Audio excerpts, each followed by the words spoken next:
फिर पहला गाना आउंदा जदों मैनू राइट्स कह के गाने दे साइन कराए जांदे ने कि तुहाडा कॉन्ट्रैक्ट हो गया सो वो काफ़ी लंबा तुहानूं करियर दे विच हिट कर गया सो असलीयत की है उसके पीछे मैं कहा भी मैं तो कदे होई ही नहीं भी आप किहड़ा किते गए आ साइन करन जां कुछ इदां दा होया भी ना मैं पेपर पढ़े ने कदे ते कहंदे कोई नहीं तैनूं लग जू पता एंड दे वर लाइक कि तू रोटी भी नहीं खा सकदी सातों बिना पुछे कि ਤੁਹਾਡੇ ਵੱਲੋਂ ਉਹਨਾਂ ਦੇ ਉੱਤੇ ਇਹ ਵੀ ਇਲਜ਼ਾਮ ਨੇ ਕਿ ਤੁਹਾਡੇ ਨਾਲ ਮਾਰਕੁੱਟ ਕੀਤੀ ਜਾਂਦੀ ਹੈ ਜਾਂ ਉਹਨਾਂ ਦੀ ਵਾਈਫ ਨੇ ਹੱਥ ਚੱਕਿਆ ਸੀ ਮੇਰੇ ਤੇ ਖੁਦ ਉਹਨਾਂ ਨੇ ਰੋਕਿਆ ਵੀ ਉਹਨਾਂ ਦੇ ਵੀ ਵਿੱਚ ਹੀ ਜਦੋਂ ਹੁਣ ਇੱਕ ਚੱਲ ਰਹੀ ਆ ਹਨਾ ਤੇ ਮੈਂ ਉਸ ਦਿਨ ਭੱਜੀ ਜ਼ਰੂਰ ਸੀ ਮੈਂ ਉਹਦੇ ਪੁਲਿਸ ਸਟੇਸ਼ਨ ਦੇ ਬਾਹਰ ਖੜੀ ਸੀ ਤਾਂ ਇਹ ਡਿਸਪਿਊਟਸ ਪਰਸਨਲ ਤੌਰ ਦੇ ਉੱਤੇ ਜ਼ਿਆਦਾ ਸੀਗੇ ਜਾਂ ਪ੍ਰੋਫੈਸ਼ਨਲ ਨੂੰ ਲੈ ਕੇ ਜ਼ਿਆਦਾ ਸੀ ਕੀ ਸੀ ਮੈਂ ਰਹਿੰਦੀ ਜ਼ਰੂਰ ਸੀ ਵਿੱਚ ਪਰ ਹੁਣ ਮੈਂ ਉਹਨਾਂ ਦੇ ਰੂਮ 'ਚ ਥੋੜੀ ਜਾਊਂਗੀ 18 ਸਾਲ ਦੇ ਬੱਚੇ ਨੂੰ ਕੀ ਪਤਾ ਹੁੰਦਾ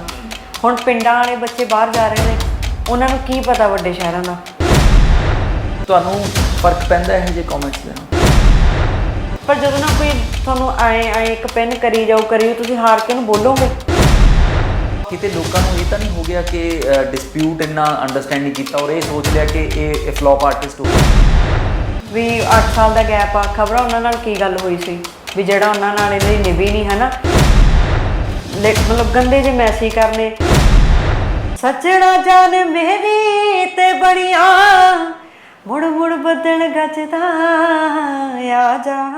सत श्री अकाल हमदर्द टीवी देख रहे सारे दर्शकों का स्वागत है मैं शेखर राय। ये दुनिया बड़ी हसीन लगती है इस दुनिया दे विच एंटरटेनमेंट हर कोई चाहता है और उस एंटरटेनमेंट की दुनिया दे विच भी हर कोई जाना चाहता है। जी हाँ मैं गल कर रहा फिल्मी जगत की या फिर कहो कि म्यूजिक इंडस्ट्री की इस चकाचौंध दे विच हर कोई चाहता है कि असीं इसदा हिस्सा बणीए।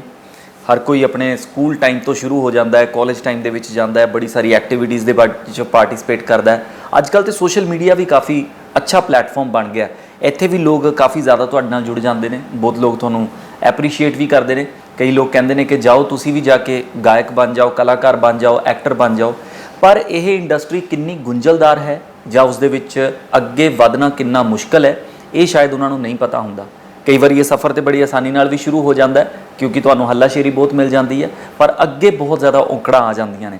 बहुत सारे इदां दे कलाकार हुंदे ने जिन्हां दे अगे ये मुश्किलों के कारण उन्हां दा जिहड़ा करियर हुंदा है वो कई बार दबिया होया भी रह जाता है या असीं अचानक सोचते हैं कभी बैठे हुए कि एक वो कलाकार होया करदा सी कि कोई गायक होया करदा सी या कोई एक्टर होया करदा सी अजकल नहीं दिखाई दिंदा पर उसकी पीछे की कहानी वो किसी को नहीं पता होंगी।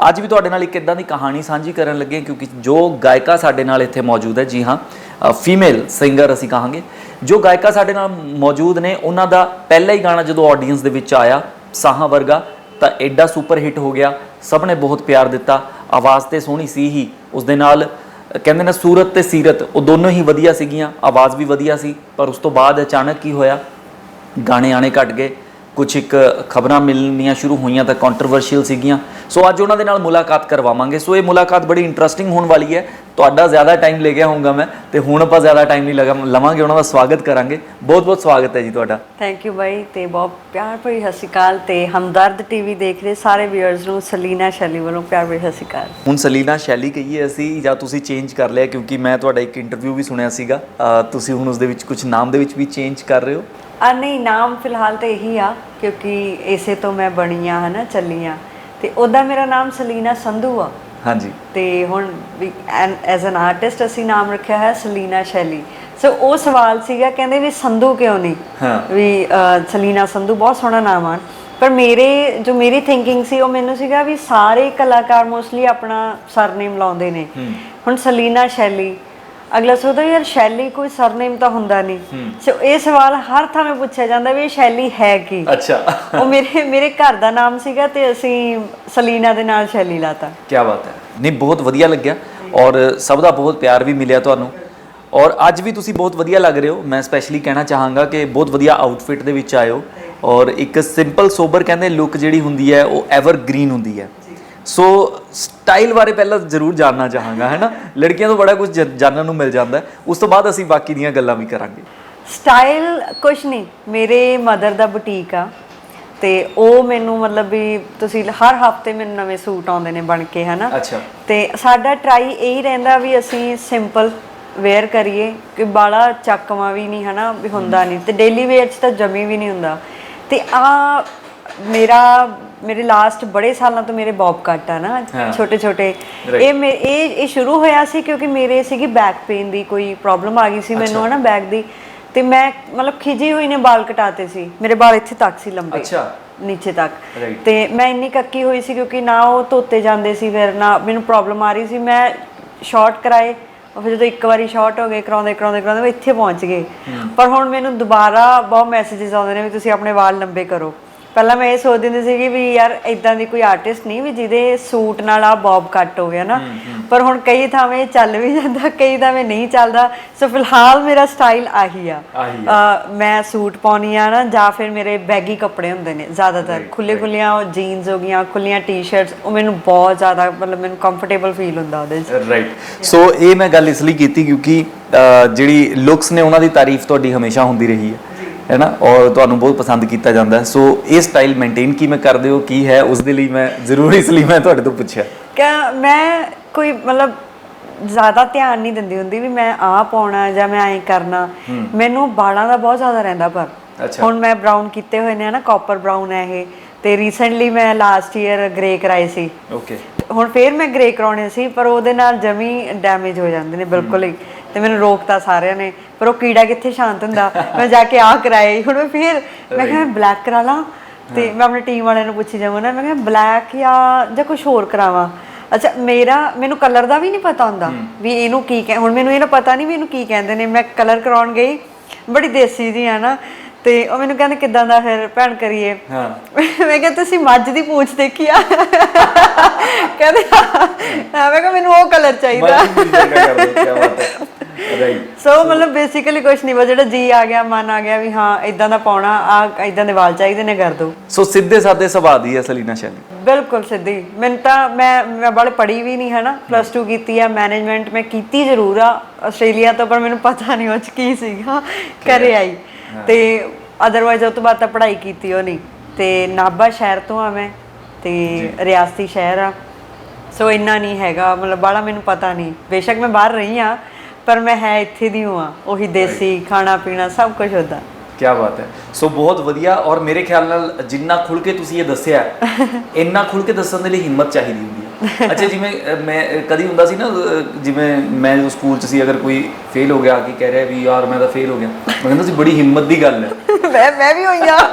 ਬੜੀ ਹਿੰਮਤ ਦੀ ਗੱਲ ਹੈ ਨਾ, ਕਿ ਤੁਸੀਂ ਬੰਦਾ ਬੜੀ ਹੱਲਾਸ਼ੇਰੀ ਨਾਲ ਇਹ ਕਹਿ ਵੀ ਰਿਹਾ, ਕਿਉਂਕਿ ਮੇਰੇ ਪਾਸ ਤਾਂ ਸਾਰੇ ਹੁੰਦੇ ਨੇ ਹੈ, ਤੇ ਇਹ ਬੜੀ ਹਿੰਮਤ ਵਾਲੀ ਗੱਲ ਹੈ। ਇਹ ਕੋਈ ਮੈਂ ਖੁਦ ਹੋਈ ਆ, ਕਿਉਂਕਿ ਮੇਰਾ ਧਿਆਨ ਆਹੀ ਗਾਣਿਆਂ 'ਚ ਹੈ ਨਾ।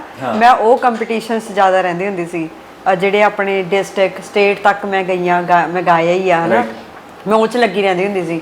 ਤੇ ਪੜ੍ਹਾਈ 'ਚ ਮੇਰਾ ਧਿਆਨ ਹੈ ਹੀ ਨਹੀਂ ਸੀ ਸ਼ੁਰੂ ਤੋਂ, ਮੇਰੇ ਯਾਦ ਨਹੀਂ ਰਹਿੰਦਾ ਕੁਛ ਵੀ। ਜੇ ਮੈਂ ਪੜ੍ਹਾਂ ਵੀ ਹੈ ਨਾ, ਮੈਂ ਭੁੱਲ ਜਾਂਦੀ ਹਾਂ, ਮੈਨੂੰ ਗਾਣੇ ਨਹੀਂ ਯਾਦ ਰਹਿੰਦੇ ਮੇਰੇ, ਮੈਂ ਉਹ ਵੀ ਭੁੱਲ ਜਾਂਦੀ ਹਾਂ। ਮੇਰੇ ਬੜੇ ਛਿੱਤਰ ਪੈਂਦੇ ਨੇ, ਕਹਿੰਦੇ ਤੂੰ ਸਟੇਜ ਤੇ ਵੀ ਦੇਖ ਕੇ ਗਾਣਾ ਭੁੱਲ ਜੇ, ਉਸ ਤੋਂ ਪਹਿਲਾਂ ਆਪਾਂ ਸਾਹਾ ਵਰਗਾ ਜ਼ਰੂਰ ਸੁਣ ਲਈਏ। ਮੈਨੂੰ ਲੱਗਦਾ ਮੈਂ ਉਹ ਵੀ ਭੁੱਲ ਜਾਣਾ। ਸਾਹਾ ਵਰਗਾ ਮੈਂ ਕਦੇ ਗਾਇਆ ਹੀ ਨਹੀਂ, ਕਿਉਂਕਿ ਜਦੋਂ ਸਾਹਾ ਵਰਗਾ ਆਇਆ, ਮੇਰੇ ਬ੍ਰਦਰ ਦੀ ਡੈਥ ਹੋ ਗਈ ਸੀਗੀ, ਤੇ ਉਹ ਮੈਂ ਕਿਸੇ ਸਟੇਜ ਤੇ ਨਹੀਂ ਕਦੇ ਵੀ, ਮੈਨੂੰ ਮਤਲਬ ਉਹ ਗਾਣਾ ਚੰਗਾ ਹੀ ਨਹੀਂ ਲੱਗਿਆ।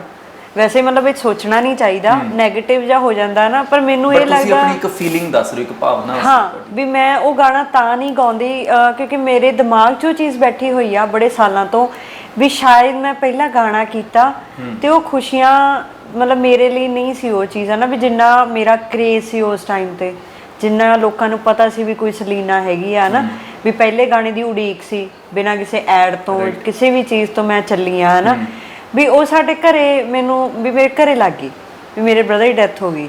ਮੈਂ ਅੱਜ ਤੱਕ ਬਾਈ ਤੁਸੀਂ ਮੰਨਣਾ ਨਹੀਂ, ਮੈਂ ਕਦੇ ਗਾਣਾ ਨਹੀਂ ਗਾਇਆ ਸਾਹ ਵਰਗਾ। ਜੇ ਕੋਈ ਬਹੁਤ ਜ਼ਿਆਦਾ ਮਤਲਬ ਵੀ ਕੋਈ ਕਰਦਾ ਹੈ ਨਾ, ਵੀ ਨਹੀਂ ਤੁਸੀਂ ਇੱਕ ਵਾਰੀ, ਕਈ ਵਾਰੀ ਫਲੋ 'ਚ ਵੀ ਹੋ ਜਾਂਦਾ ਵੀ ਇੱਕਦਮ ਗਾਉਣਾ ਪੈਂਦਾ ਨਾ, ਵੀ ਤੁਹਾਡੀ ਤਾਂ ਪਛਾਣ ਹੀ ਉਹ ਤੋਂ ਸੀਗੀ, ਫਿਰ ਉਹ ਸੁਣਾ ਦਿੰਦੀ ਹੁੰਦੀ ਆ, ਨਹੀਂ ਤਾਂ ਮੈਂ ਕਦੇ ਵੀ ਨਹੀਂ ਗਾ ਕੇ ਰਾਜੀ ਹੋ। ਫਿਰ ਮੈਂ ਤੁਹਾਨੂੰ ਇਨਸਿਸਟ ਨਹੀਂ ਕਰੂੰਗਾ, ਫਿਰ ਮੈਂ ਤੁਹਾਡੇ ਤੇ ਛੱਡੂੰਗਾ ਕਿ ਤੁਸੀਂ ਕਿਹੜਾ ਗੀਤ ਸੁਣਾਓਗੇ ਸਰ।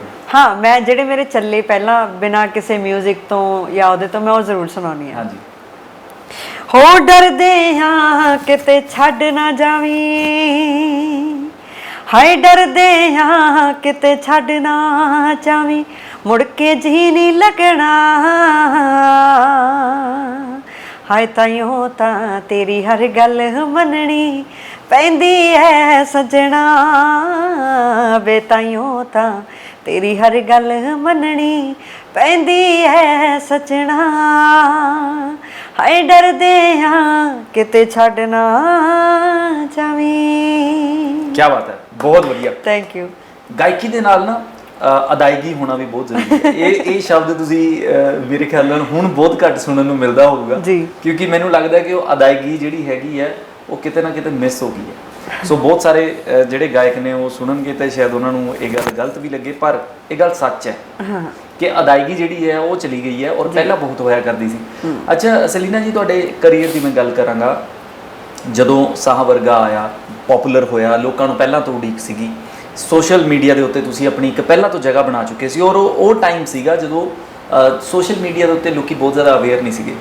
ਜਿਵੇਂ ਕਿ ਤੁਸੀਂ ਗੱਲ ਕੀਤੀ ਕਿ ਤੁਸੀਂ ਬੜੇ ਸਿੱਧੇ ਸਾਦੇ ਸੁਭਾਅ ਦੇ ਹੋ, ਤਾਂ ਕੁਝ ਚੀਜ਼ਾਂ ਨਹੀਂ ਪਤਾ ਹੁੰਦੀਆਂ ਸਾਨੂੰ, ਅਸੀਂ ਟਰਸਟ ਬਹੁਤ ਕਰਦੇ ਹਾਂ। ਸੋ ਤੁਹਾਡੇ ਨਾਲ ਵੀ ਕੁਝ ਇਦਾਂ ਦਾ ਜੋ ਮੇਰੀ ਨੌਲੇਜ ਦੇ ਵਿੱਚ ਆਇਆ ਕਿ ਹੋਇਆ ਕਿ ਤੁਹਾਡਾ ਕੰਟਰੈਕਟ ਹੋ ਗਿਆ, ਸੋ ਉਹ ਕਾਫੀ ਲੰਬਾ ਤੁਹਾਨੂੰ ਕਰੀਅਰ ਦੇ ਵਿੱਚ ਹਿੱਟ ਕਰ ਗਿਆ। ਸੋ ਅਸਲੀਅਤ ਕੀ ਹੈ ਉਸ ਦੇ ਪਿੱਛੇ? ਕਿਉਂਕਿ ਬਹੁਤ ਸਾਰੀਆਂ ਇਦਾਂ ਦੀਆਂ ਜਦੋਂ ਤੁਹਾਡਾ ਇਹ ਮੈਟਰ ਚੱਲ ਰਿਹਾ ਸੀ ਹੈ ਨਾ, ਉਦੋਂ ਸਵਰਨ ਪ੍ਰੋਡਕਸ਼ਨ ਵਾਲਿਆਂ ਵੱਲੋਂ ਵੀ ਇੱਕ ਵੀਡੀਓ ਪਾਇਆ ਜਾਂਦਾ ਹੈ, ਉਹਨਾਂ ਵੱਲੋਂ ਆਪਣੀ ਸਫਾਈ ਦਿੱਤੀ ਜਾਂਦੀ ਹੈ, ਤੁਹਾਡੇ ਵੱਲੋਂ ਜ਼ਿਕਰ ਕੀਤਾ ਜਾਂਦਾ ਹੈ, ਬਟ ਅਲਟੀਮੇਟਲੀ ਮੈਂ ਇਹ ਦੇਖਦਾ ਕਿ ਕੁੱਲ ਮਿਲਾ ਕੇ ਉਸ ਦਾ ਸਭ ਚੀਜ਼ਾਂ ਦਾ ਸਹੀ ਗਲਤ ਇੱਕ ਪਾਸੇ ਹੈ, ਪਰ ਨੁਕਸਾਨ ਜਿਹੜਾ ਹੈਗਾ ਉਹ ਇੱਕ ਕਲਾ ਨੂੰ ਬਹੁਤ ਨੁਕਸਾਨ ਹੋਇਆ, ਤੁਹਾਨੂੰ ਹੋਇਆ, ਤੁਹਾਡਾ ਕਰੀਅਰ ਜਿਹੜਾ ਉਹ 7-8 ਸਾਲ ਦੇ ਲਈ ਸਪੋਇਲ ਹੋਇਆ। ਸੋ ਉਸ ਬਾਰੇ ਅਸਲੀਅਤ ਕੀ ਹੈ ਉਹ ਜਾਣਨਾ ਚਾਹੁੰਦਾ।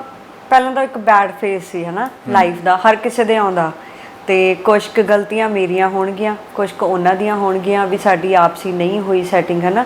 ਤੇ ਪਰ ਜਦੋਂ ਮੈਂ ਚੱਲੀ ਆ, ਮੈਂ ਜਿਵੇਂ ਮੈਂ ਦੱਸਿਆ ਵੀ ਮੈਂ ਬਹੁਤ ਸਿੱਧੀ ਜਿੱਦੇ ਸੀ ਆ ਹੈ ਨਾ, ਵੀ ਮੈਨੂੰ ਬੜਾ ਤਿਆਰ ਹੋਣ ਦਾ ਵੀ ਨਹੀਂ ਹੁੰਦਾ ਕਈ ਵਾਰੀ, ਵੀ ਮੈਂ ਇਦਾਂ ਹੀ ਉੱਠ ਕੇ ਚਲੀ ਜਾਂਦੀ ਆ। ਪਰ ਜੋ ਹੁਣ ਅਸੀਂ ਜਿੱਦਾਂ ਸਾਡਾ ਉਹਦਾ ਬਣ ਗਿਆ ਹੈ ਨਾ, ਆਪਾਂ ਨੂੰ ਰੈਡੀ ਹੋ ਕੇ ਰਹਿਣਾ ਪੈਂਦਾ, ਉਹ ਚੀਜ਼ ਨੂੰ ਮੇਨਟੇਨ ਕਰਨਾ ਪੈਂਦਾ। ਜਦੋਂ 14 ਦੇ ਵਿੱਚ ਮੈਂ ਵੀਡੀਓਜ਼ ਪਾਈਆਂ ਨੇ, ਉਦੋਂ ਤਾਂ ਮੈਨੂੰ ਮੇਕਅਪ ਦਾ ਵੀ ਨਹੀਂ ਸੀ ਪਤਾ ਹੁੰਦਾ, ਤੇ ਈਵਨ ਆਸਟ੍ਰੇਲੀਆ ਰਹਿ ਕੇ ਮੈਨੂੰ ਕੱਪੜੇ ਪਾਉਣ ਦੀ ਜਾਂਚ ਨਹੀਂ ਸੀ।